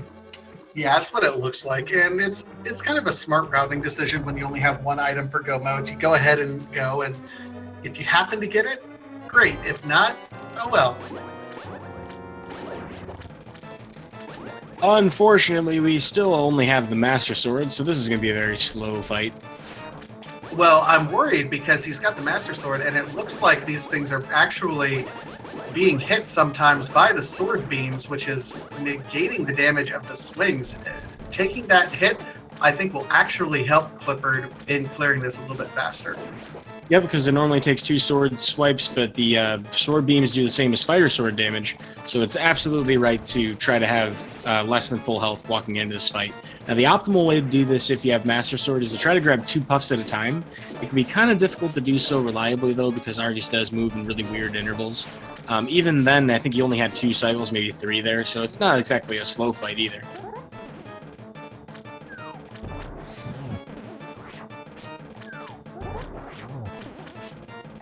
And he's opting for spin strats, which is absolutely fine. He doesn't have any magic. He still hasn't gotten a magic refill since emptying himself for that wonderful fake powder glitch. Only finds a compass, so we do know we're going to have a few items here, either in the big treasure chest or on the left side. We'll see if Clifford dives back down.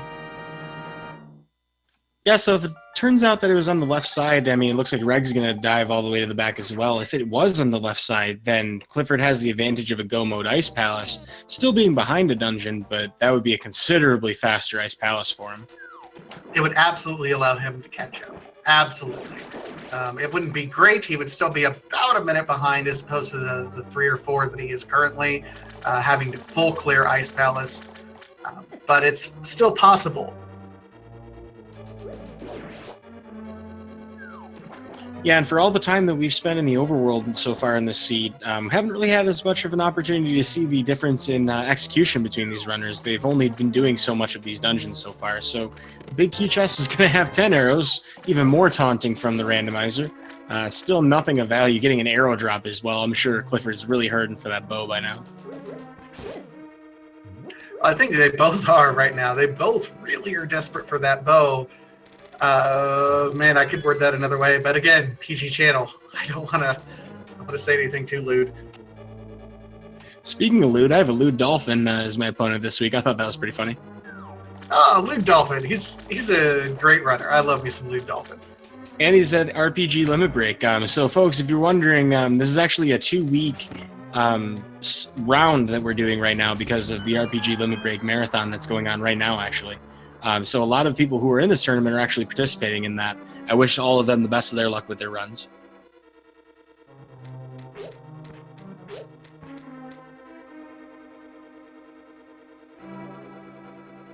Also, I don't see much of anything so far for Clifford having to do the long way around, of course, making sure we don't drown that key. Because that's something that people got to worry about sometimes. I think he already borrowed the key from the right half, though, so I was wrong about that. He had to do this because he didn't steal the key. Word soup. I'm saying the wrong thing twice. Argus being a relatively quicker fight with this fire rod, but Reg's missing a couple of the shots to try and get that done quickly, defaulting to spin strats like we saw with Clifford, which is a very viable way to finish the boss.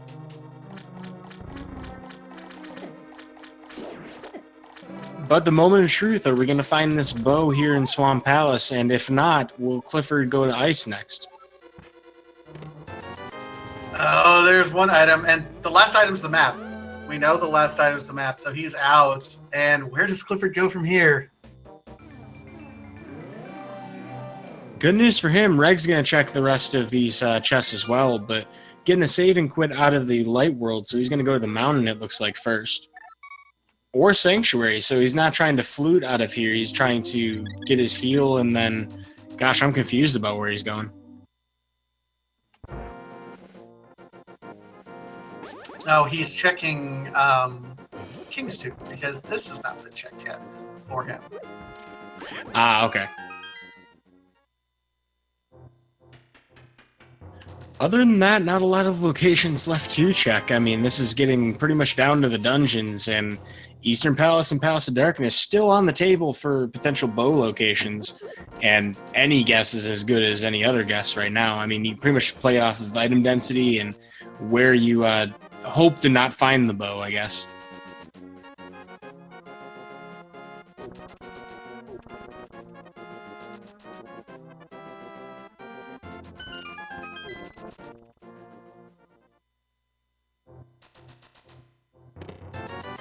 Not going to be too happy with the big 20 finds in both King's Tomb and the Bonk Rocks. He pulls out the flute. We're going to see where he's really going to end up going at this point. Yeah, Clifford is going over to Ice Palace. It's the right play to make, I think. It's not going to lead to any sort of advantage for him right now, unfortunately, but dagnabbit.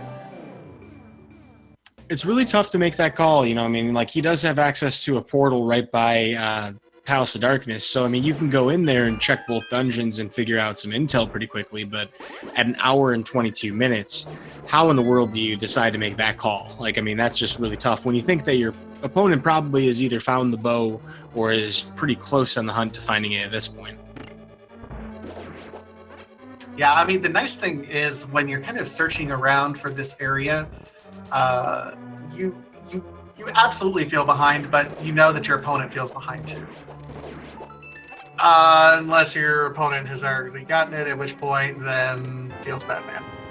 Yeah, I mean, vanilla bow, very much still a possibility, and if somebody did an early Eastern check, just on the off chance, I mean, that would be what would put them pretty close to Ganon's Tower at this point. And I think Reg's actually making the play.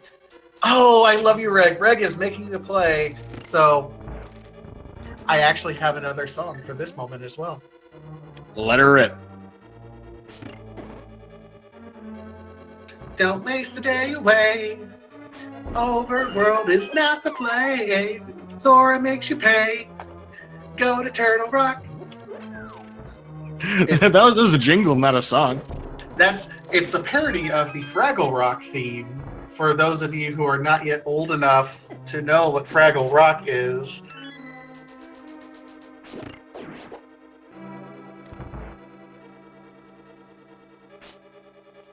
I'll have to work on coming up with some songs of my own. I mean, honestly, you got a penchant for that.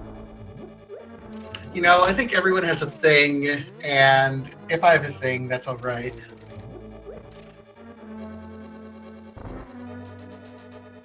Well, as far as things go, I'm sure both of these runners wish they had a certain specific thing. I mean, they're really looking for that D.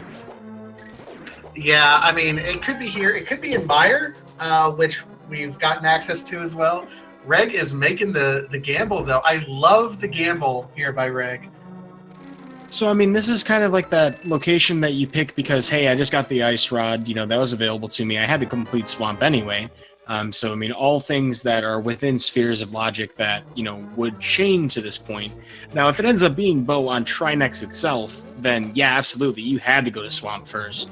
If not, if it's just somewhere else in this dungeon, then you didn't have to be there at all, necessarily, because, otherwise, you wouldn't need to bother with killing Trinex. So we're probably going to go all the way, the full distance, unless we can, by power of exclusion, find out that Trinex is unnecessary. Are you saying that Reg is going the distance, that he's going for speed, that he's all alone in his time of need? Yeah, Bo's all he needs. So he's dashing, he's hook-shotting, he's fire-rotting around the turn. Yeah, he's going the distance. Ooh, with the sick cane dash, unfortunately taking damage on it, but it looks sweet. It does, and finding a fair number of keys, I think he's going to be able to, he'll pick up, he'll steal the key, of course, but I think he's in pretty good shape right now in terms of his key usage.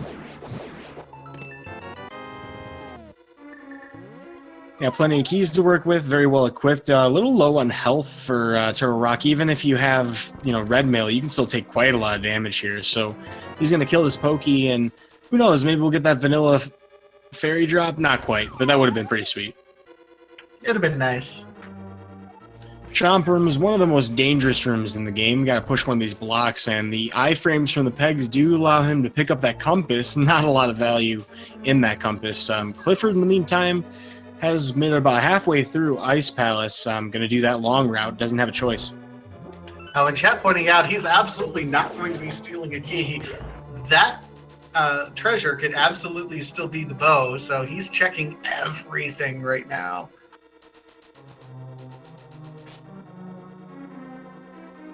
The nice thing about whether or not it's go mode in Turtle Rock is there's not too much time spent if it's not go mode. You might end up checking Mimic Cave and, the big key chest itself, but all in all, you don't lose that much. Well, the time spent is not doing Turtle Rock at all because it's a pendant in this case. Yeah, absolutely definitely that case. But if you're looking for that bow and you're finding plenty of arrows, they got everything they need to have a full quiver. Just not quite the bow you need to shoot the dang arrows.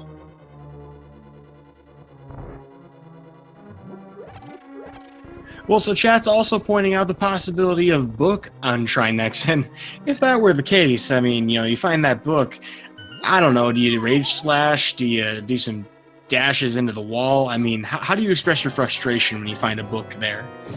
If I find book anywhere right now, I'm not happy, because book is just nothing but King Fetch quest as far as I'm concerned.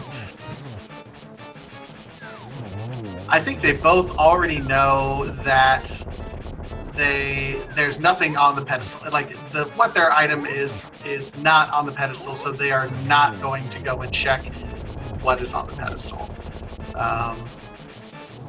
All right, so Reg is going over here and checking that first treasure chest first, just in case, but is going to be going over here and checking Mimic Cave for the bow. This is kind of a weird, popular spot for the bow to be, at least in seeds that I've seen. Yeah, certainly one of the ones that makes you scratch your head. Clifford actually did really well with his Cold Stare fight, taking good advantage of his half magic, but Mimic Cave today is just going to be a bomb sack upgrade, which we have found almost all of them, I believe, possibly all of them. Feels like it, doesn't it? So Reg is heading back to the Turtle Rock, going to be diving in. We'll see. Clifford is making another gamble. He's going to go over here and do the Pod Eastern gamble. If it's not in Turtle Rock, and if it is in here, this could be a significant play for Clifford. It would absolutely swing the lead, as all we need at this point is Eastern Palace and Palace of Darkness for these runners, so he would be in the best place. This is kind of like your go for broke play. Reg doing the same sort of play. He's going to find a Tempered Sword in the roller room. Great find, not what he needs right now, though. Absolutely a great find, and if this race comes down to the very end, Reg's got both Tempered and Silvers. Meanwhile, Clifford has Master Sword and is still Silverless. If Clifford does find the bow here, he's going to go mode it, and that's going to allow Reg a chance to really play catch-up quickly here. Yeah, that difference in sword is even more pronounced at not just the Ganon fight itself, but Ganon's tower. There's so many enemies that have more health than you're used to seeing. We're about to find out very quickly if this is bow locked. We have a potion to check the rest of the dungeon, but you're not going to get anything out of it because, bow can't be back there. Get a bottle with a B on Laser Bridge. What do we got for the rest of the three? You got a key that we need.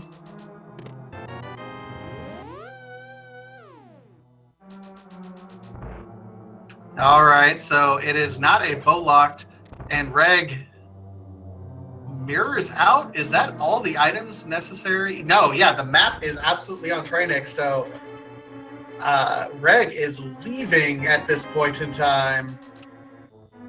Yep, definitely a smart heads-up play. I mean, the time it would have taken to fight Trinex, even with Tempered Sword, and half magic and all that, just absolutely not worth it if it's going to be map. So he does save a significant portion of time there, but this is making Clifford's play look way better. Absolutely. Reg is going to be making another play. He's going to be going over here to Misery Mire. Less chest dense, but he's gambling that we got those medallions for a reason. So he's going to be dipping here into Misery Mire.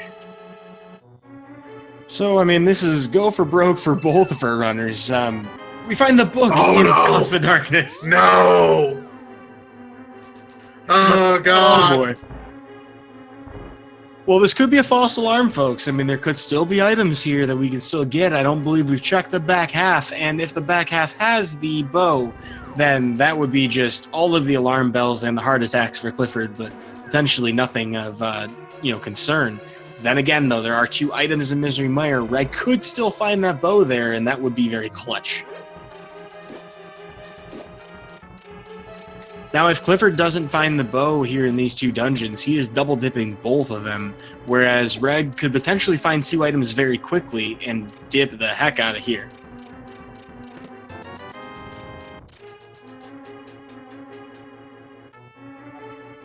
Oh my goodness. So we'll see what Clifford ends up finding. This is just absolutely heart-stopping at this point for both of these runners.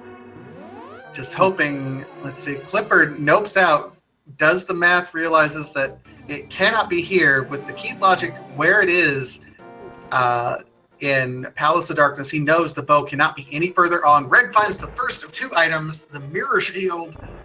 That's really minimizing what could possibly be here. Oh my God. So Clifford is diving eastern. Yeah, mirror, not a bad place to find mirror if you're going to find it, but certainly not a good timing to find it. Clifford only has so many items he can even check here, and he's going to find out pretty quickly whether or not that bow can even be here at all, based on the item logic and the total density of Eastern Palace. But Reg down to 1 item. Now, the worst case scenario for him is if it's at Vitreous.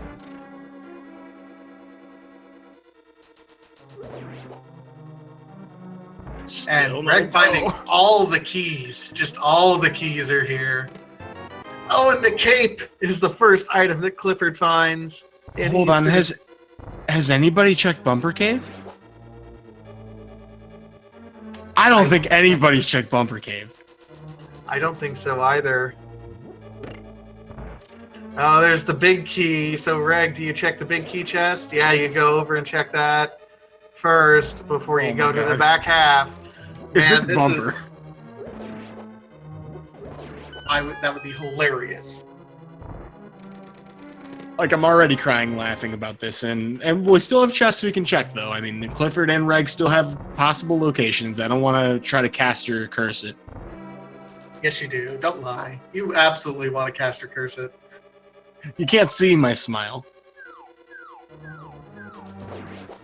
All right, so the second item was gotten by Clifford. He's going to be checking this last one. Reg, there's the second item. It's not in Misery Mire. Oh, no. And then there are still the book locations, so it's not even over yet. If we don't find it in Eastern Palace, there's still a chance that it could be at either of the tablets. This is horrible. I love it. Now, as far as progression goes, if it is behind that book, Clifford has even more of an advantage over Reg right now. But if it's in here in Eastern Palace, we're going to find out right now, actually. Nope, that's the third item. Clifford's helping out. So Clifford, I think, will be checking the book locations, which is absolutely smart. You're going to check Bombos, and then you're going to go up to check Ether before heading over to Turtle Rock. This is really turning into a mad dash to see who can exhaust every possible overworld location, and, with the exception of Peg Caves, which, Clifford may or may not have actually checked. I didn't really catch it. There's really nothing else for him to check but these tablets. Yeah, Clifford did not check the hammer pegs, which is really kind of interesting because that's where the silvers are. And right now, Reg absolutely has an advantage in terms of those item loadouts. Because as soon as Clifford finds the bow, he's go-moding. He's running right back to Eastern. If there is not a sword in Ganon's Tower, I mean, the difference between MS Silverless and Tempered Silvers is a good 3-4 minutes. It's a long time. If you're optimal. Well, that's awkward. That's one of the two spots. Yeah, so he's fluting and he's going up. He's going up to. Oh, he's dipping Mire. He's not even going over yet. Oh no. Well, that's not exactly great for Clifford. Now, the good news, though, is that Reg may or may not check those boots locations quickly. If he ends up going to Eastern Palace, he could end up going for that cape and then doing the same sorts of long checks anyway. So if Clifford does find his items quickly, and they're not in bad spots either, here in Mire, if he finds them pretty quickly, then there's a chance here that we'll pretty much be tied up with the exception of that sword advantage Reg has.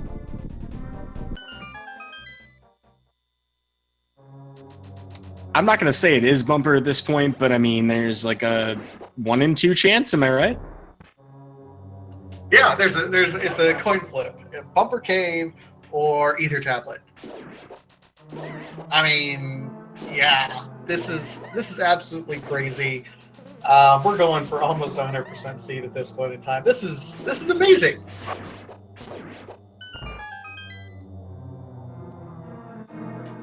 Yeah, and I think we ruled out based on key logic. It was that it could be in the Dark Maze. I saw that Clifford didn't even go into Dark Maze at all. Is that what you were saying before? Yeah, because the way he's out of keys right now, and he's not, like, you see Reg going through here, is not going to find a key, I think, in these particular item locations, or will only find one key. And based on the key logic necessary and the different doors that you can open, like, the game effectively thinks that you're going to use the keys in the dumbest way possible. So with only one key, it's not in this dark room over here, I don't believe. Now, if that ends up being like a misplay somehow, if we were wrong about that, then that could be even more gigantic for the race. But it looks like Reg will check it, so we're about to find out.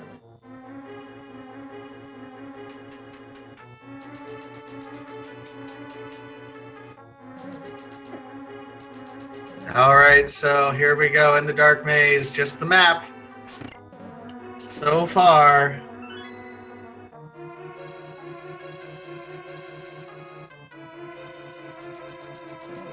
Certainly feels like any moment could be the deciding moment, but the 300 rupees not really making anything of value here. And we still don't have that big key yet, because that is apparently bow locked. So Reg will dive into Eastern Palace and get his cape. Or no, he won't. He's floating away. He's gambling. Oh, this is interesting. It looks like Reg is gambling Ether Medallion. So we've seen one guess up here, and he's going, no, that book means something.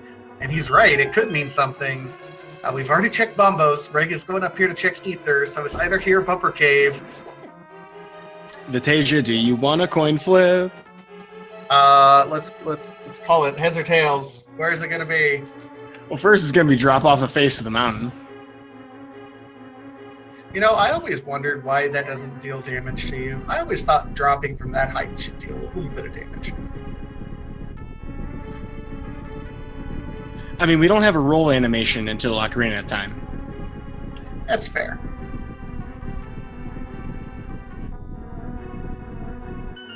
All right, so Reg is coming up here to check. This is a drum roll, ladies and gentlemen. Drum roll. Tension has been building all seed. We're about to find out. Here's the moment of truth. And It's the ball! At 1 hour and 39 minutes and 13 seconds, Reg has entered Go mode, also known as Bow mode. Stab the sword into the air, mode that you can go. He's going to head straight back to Eastern Palace to finish that up right quick. I think he's actually really happy to find that, not only for the reasons, that he's in Go mode, but also knowing that you had to dip Palace of Darkness to get that horrible, horrible book to lead you to the Ether Tablet. So you knew the seed was going to troll you a little bit. Well, Clifford has the bad news that there's nothing in Misery Mires, so it remains to be seen if he's going to bother with the Bumper Cave. I know neither of them checked it, so that is one place that he could be led astray, but otherwise he's likely heading straight up to the mountain to make the same sort of decision, and we have ourselves a race. Not a whole lot of difference between these two at this point. No, it does look like Clifford is going to be picking it up, so he's only going to be, a minute or two behind Reg at this point in time. Reg does have to actually clear it until he finds the key.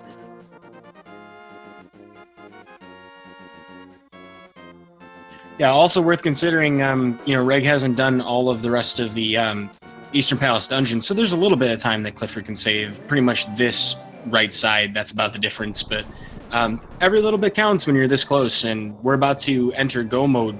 Approximately a minute and a half, maybe 2 full minutes difference. This is a right-left gamble difference. The problem, as we're going to see, Reg has tempered and silvers. Clifford has no silvers and only Master Sword. I think even if their places were switched, I would still say Reg is in the lead just from that equipment loadout. Very fair statement to make. Now, if we do find that sword upgrade in Ganon's tower, it becomes a little bit more trivial as far as the first few phases of Ganon goes. When you have Tempered, you can still pull off that 1-in-1 cycle, and I'm sure Clifford has practiced that, so that's his best case scenario here. Silvers, though, much bigger time difference. You can do pretty much a 2-cycle phase 4, whereas with best case scenario, silverless, you could pull it off potentially in 4, but most people are going to be 5 or 6 cycles. Yeah, so Reg has kind of the straight line advantage and the equipment advantage. This is really Reg's race to lose at this point in time. But as Randomizer, we've seen anything happen going through the gauntlet, checking the keys, left, right, Campbell's. Anything can happen. Plus, on top of that, Reg does also have the faster kill here on the Armos 1 fight. He's going to immediately fight Armos 2 not too long after that. As soon as we get to Ganon's Tower. And that's also going to hold true for all of the remaining boss refights except for Moldorm 2. So those are all hefty advantages he gets to have throughout the rest of Ganon's Tower.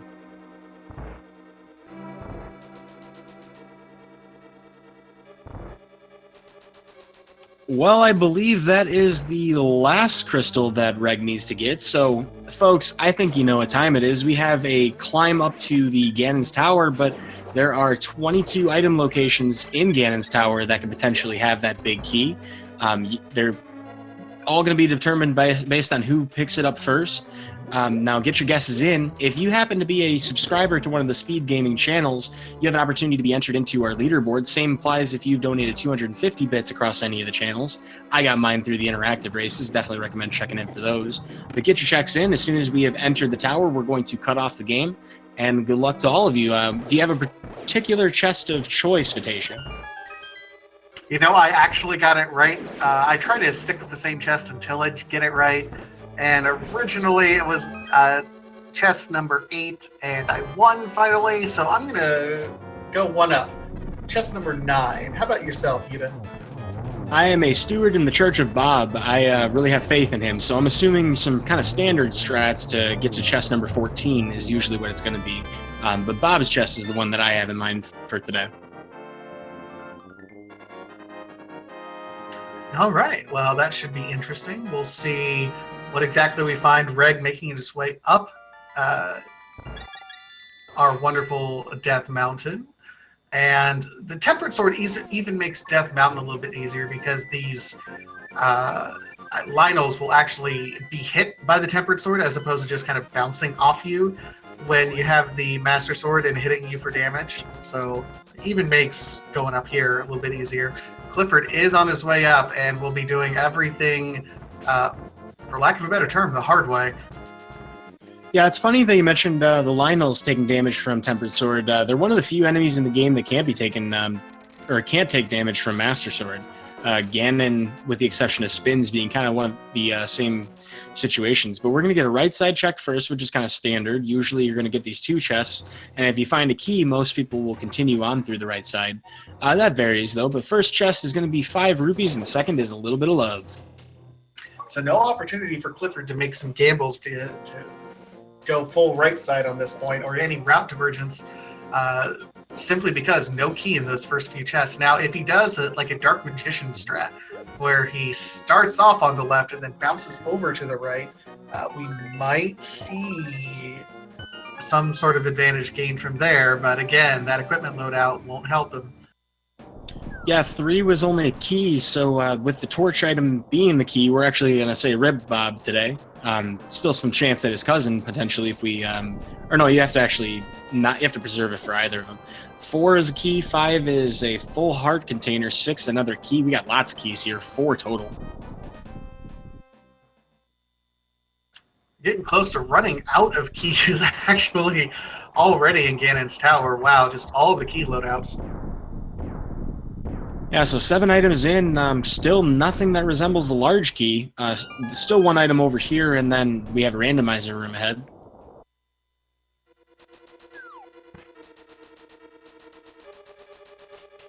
All right, that's chest number 8. Meanwhile, Clifford has entered Ganon's Tower, so depending on execution as well, I mean, even with an equipment disadvantage, it is possible for him to simply do Gauntlet better. Master Sword isn't necessarily impossible if you have half magic and Fire Rod. Remains to be seen, though. There's still a lot of tower left.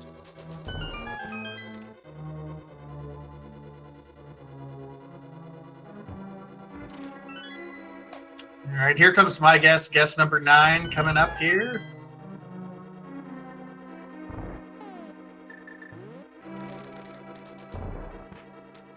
Nope. I will say Reg is taking a lot of damage going through here. He's just tanking everything at this point. I was actually about to point out the same thing. Ganon's Tower is a very dangerous place. Even with red mail, you can still take quite a lot of damage and potentially have a death. I don't think he's used his fairy in the bottle yet. But if he has, then that's a pretty dangerous spot to be in. Chest 10, a big 20, 11, the last quiver upgrade, I'm sure. 12 is a little bit of love, and 13, a big 20. So it's not on the left side, although it could still be behind Ice Armos. That little bit of love had a timely heart refill associated with it too. So Reg has 16 hearts and red mail going through here. He should be set for safeties. Clifford using swag blue boomerang strats. The unfortunate thing is that sometimes it's kind of hard to pull off this second room. You have to kind of throw the boomerang a certain way, and he may opt to just use the Cane of Samaria at this point. All right, well, the moment of truth for my guess, chest number 14. Let's see if Bob is our hero today. Well, rip Bob first and foremost, but we'll see if he lives on in memory here. Just a bottle. An empty bottle at that, so it is absolutely worthless. That's probably literally the worst thing you can get is an empty bottle while climbing Ganon's Tower. Yeah, it is fortunate that we have Bug Net and, the powder, but there's not much need for that if we've already bought potions.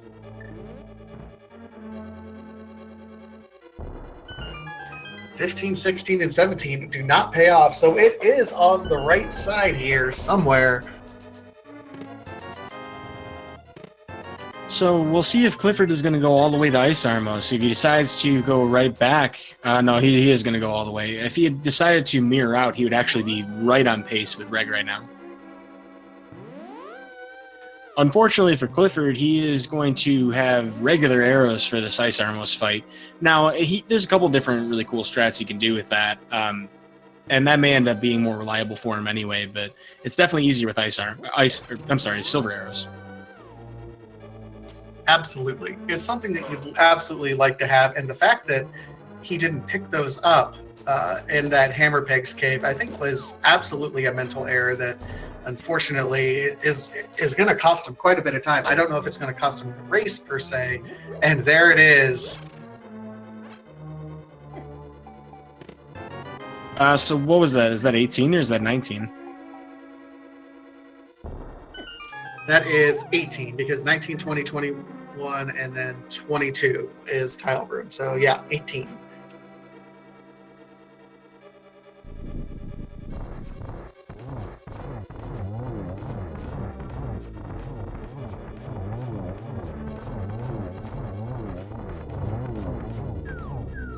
Meanwhile, Reg is on his way up the gauntlet.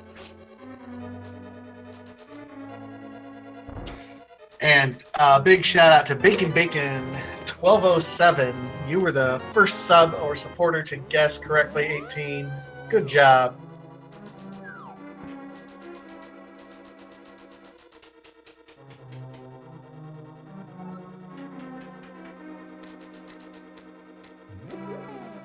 Alrighty, well with that, Clifford's going to make his way to the right side. Will not take him too long to find that big key. At this point, Reg's just got to stay safe and not, die. And the option to go pick up this safety room with these fairies, having that bug net, definitely a easy thing he could have done there.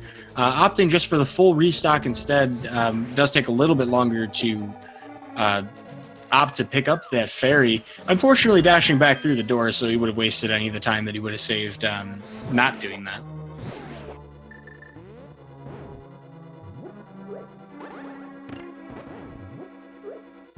Oh man, that's a little bit swag.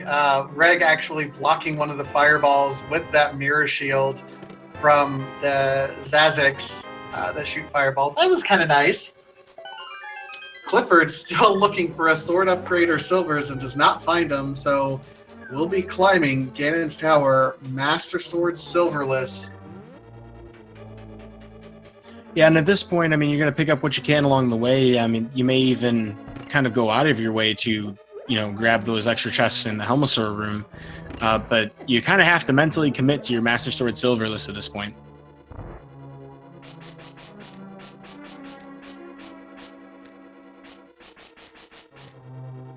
Then again, there is that long shot that Moldorm 2 chest has that sword, and Reg decides not to open it.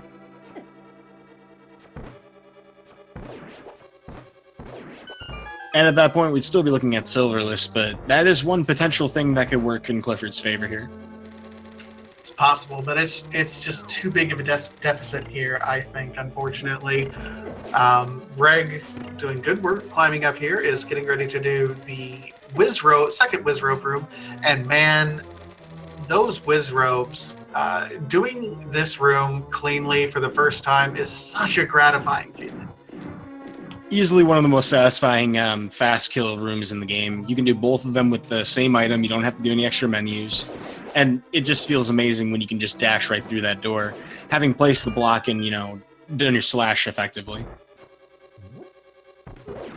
Ganon's Tower is definitely a place that you want to practice in this randomizer. And even if you're playing NMG.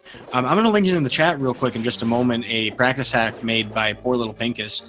But we also saw Reg there make sure he waited to go up the stairs to avoid despawning the tower. Smart heads-up decision, because that could have actually cost him the race if he didn't. Yeah, despawning the tower doesn't happen all the time, but it is actually something that can happen if you end up climbing the stairs at the same time that the torches in the previous room go out and the door closes. It despawns everything up top.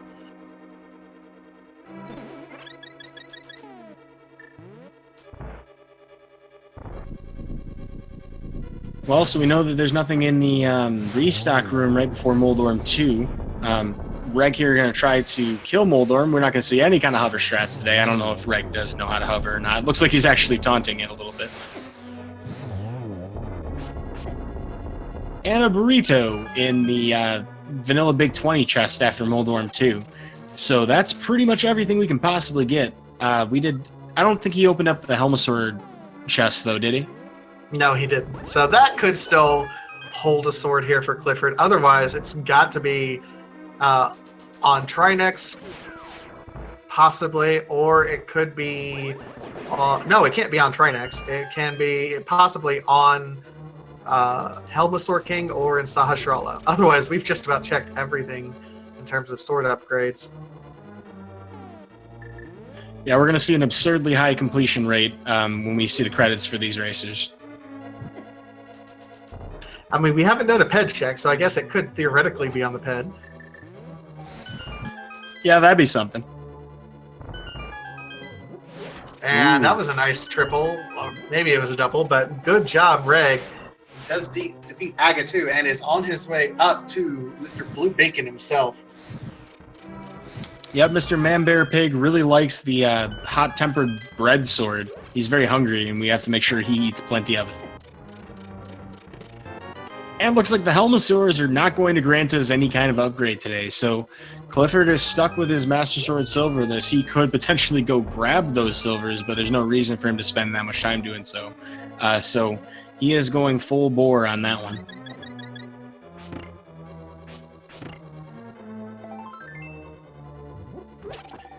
And Reg setting up using spin strats here, going to try to get to the next phase of Ganon as quickly as possible. Phase 2 is probably the hardest for Reg at the moment. Clifford is going to have an entirely different story once he gets over here. Yep, so with Tempered Sword, we need to do 12 sword slashes with the sword or the equivalent sword spins, which count for double, in order to increment both Phase 1 and Phase 2 individually. We're going to use the Magic Cape here with the half magic, just to make sure that we can do constant attacks. These fire bats are very dangerous, and they track Link in very strange ways. So we have to be, extra careful throughout that phase. Now that he's starting to warp, though, we know we're in Phase 3. We just got to hit him once per time he jumps. And in Phase 4, we can use silver arrows after stunning him, and we only need 4 of those. So Reg is very close to this finish. Absolutely. So, and Reg already on to Phase 4. Did you find the dark arrows in the Dark World? Oh, and gets a nice hit there at the very end. And, man, that's just a clean Ganon fight by Reg so far. Yeah, he even pulls off Torch Glitch in the process, never even letting the torch go out. So he did that in literally less than a full cycle's worth of the torches. With that, he's going to finish up the race, though. As soon as he walks into the Triforce room, we'll have his official Speed Racing TV time. And after the fanfare, he has finished with his official Speed Racing TV time of 1 hour, 56 minutes, and 37 seconds. He'll be joining us shortly for an interview, it looks like. Yep, GG Reg, right as Clifford ends up finishing up his Aga 2 fight, will be on his way, and this is going to be kind of a drawn-out fight for Clifford, unfortunately. Keep in mind, Reg found the Tempered Sword in Turtle Rock, which he dipped that he absolutely did not have to. Clifford managed to avoid that. But the silvers were in Hammer Peg, so this is going to be a rough fight for Clifford.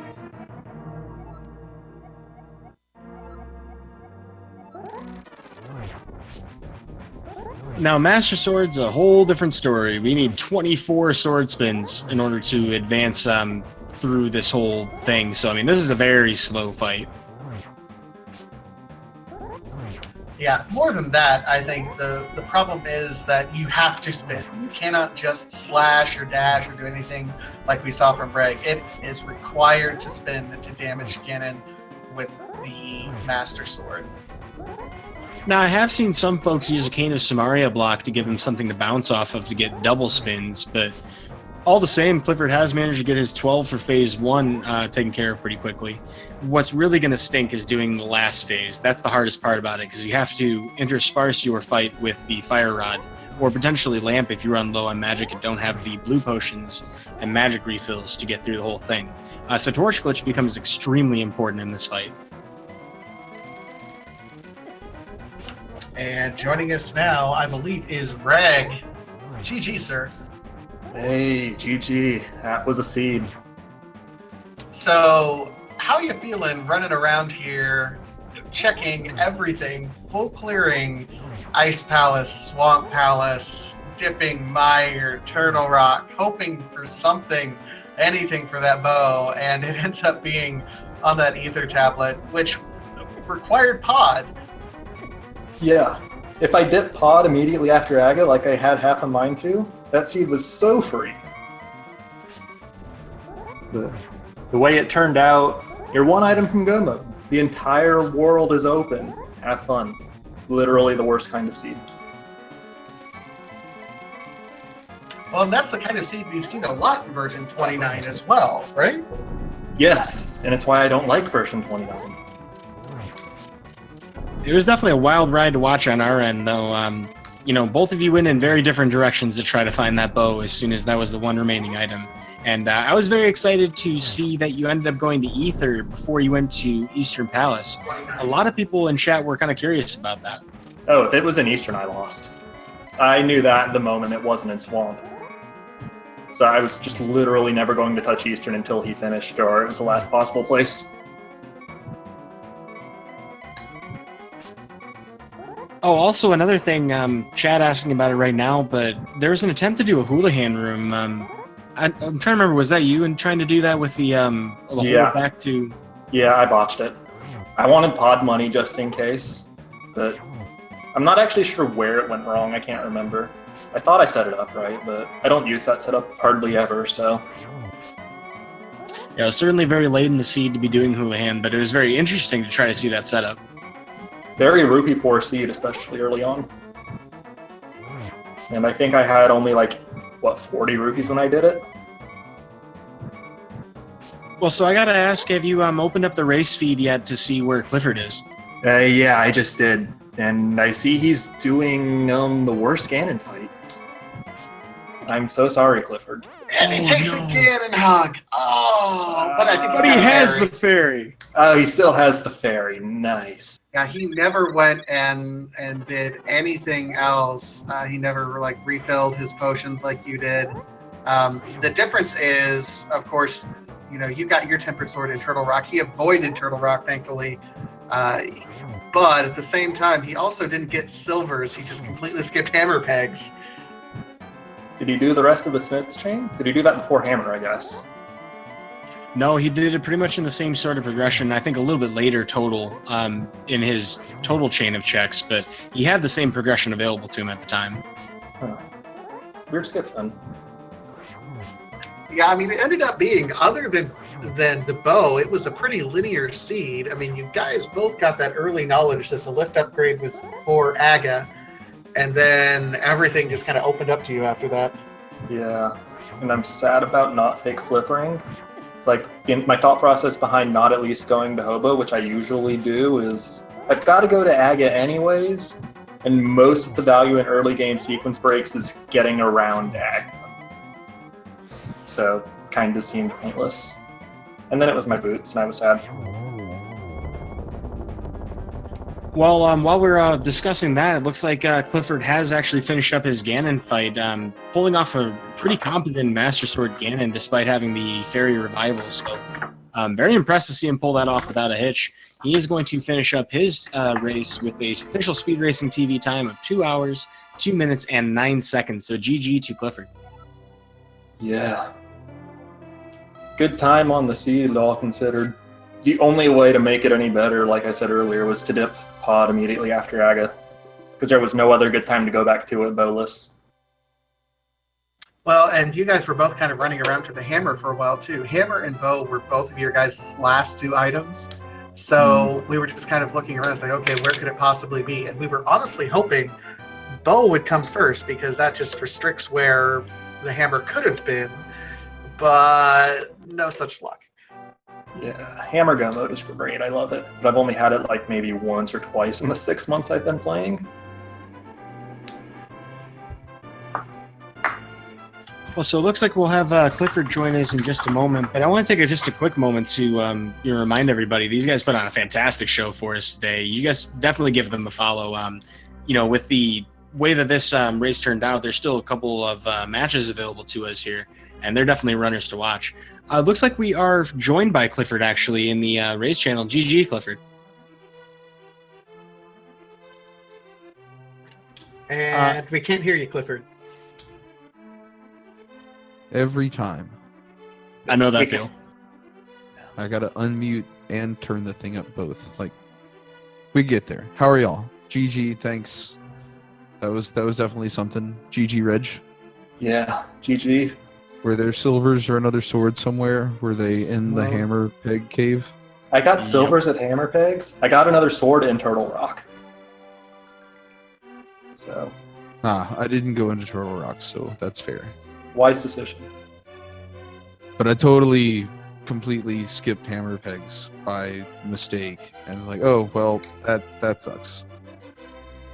Yeah, that would have made a pretty significant difference. However, Reg was finishing up his Ganon fight right when you were finishing up Agus, so I don't know if it would have made that huge of a difference. It was mostly, the climb up Ganon's tower, being able to do Eastern Palace relatively quickly with silvers. I mean, just the kind of minor things. You were both running around, and honestly, you got to Pod first for that book that eventually led to the bow, but then didn't really follow through with it. You kind of had some other things you wanted to check. Yeah, I 50-50. It's like, okay, I'm going to check Bombos and then go to Mire. Then I'll check Ether and go to T-Rock. And I should have just skipped Mire and gone up to the mountain. But, oh well. I'm just glad it was a close race. Yeah. And things started to really tighten up as you guys got closer and closer to Ganon's tower. We saw a point where there was maybe a 30 second to maybe minute difference between the two of you. Not counting the equipment difference. Clifford, that was a fantastic Master Sword Ganon, by the way. Oh, thank you. I got a little too close there, had to use the fairy, but it's just an exercise in patience. And I literally took all the damage because I miscounted, and I thought I was through to phase 3, and that's why I had an extra phase 2 and just got bodied because, oh, it's free now, but no, it's not.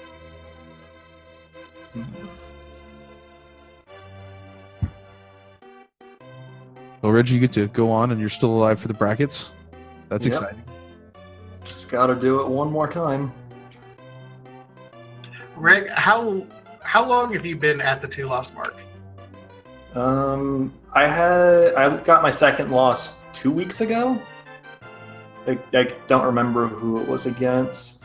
I had to forfeit because I just died and lost. I didn't have a save when I rebooted. It was unfortunate. So you had your second loss for a couple weeks, so every week has been kind of a do or die from this point forward, hasn't it? Well, last week and this week were do or die. So, and then next week too, of course. Well, it might be a climb, but it's definitely one worth making, and you've shown us today that you're definitely willing to stick it out. I mean, 183 of 216 items for the victor today. I mean, that says something about what we saw today. Yeah. And to sub 2 with that kind of count is pretty great. Well, we could definitely see that a lot of the routing decisions that you made early on, paid off a lot. You didn't have to activate that flute right away, and for what it was worth, the difference in Clifford, activating that early didn't, do much to save you time.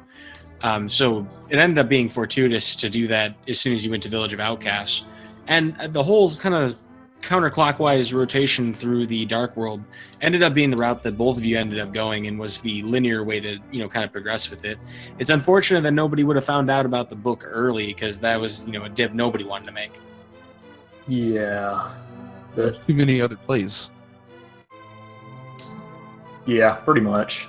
Did you go into Eastern without the bow, or did you go mode Eastern? No, I go moded Eastern. I knew it couldn't be in Eastern after I left Pod. Like, I knew there's no way. If there was, that would just be too simple. But then I did it anyway. I got, what was it, the lamp and the hook shot from Sahasrara? Yes. And then I immediately bailed on going to Eastern and went to Death Mountain. I did the same. I did Eastern right after Pod. I got the book and mirrored and went to Eastern because it was a bad play. I shouldn't have done it. Yeah, I skipped Eastern thinking that if it was in there, you probably already did it, and I would have clearly lost. That was my thought. Like, well, I've probably lost if it's here, but he'd already have done. But, maybe he didn't check it, so I should check it. And then it was garbage, and then, okay, well, GG. Yeah. So I gotta ask, because I was super hyped for this, because this was a setup you don't normally see. You guys have already beaten Aga. You got one of your 5-6 crystals at Tower of Hera. You got your second one in Thieves Town.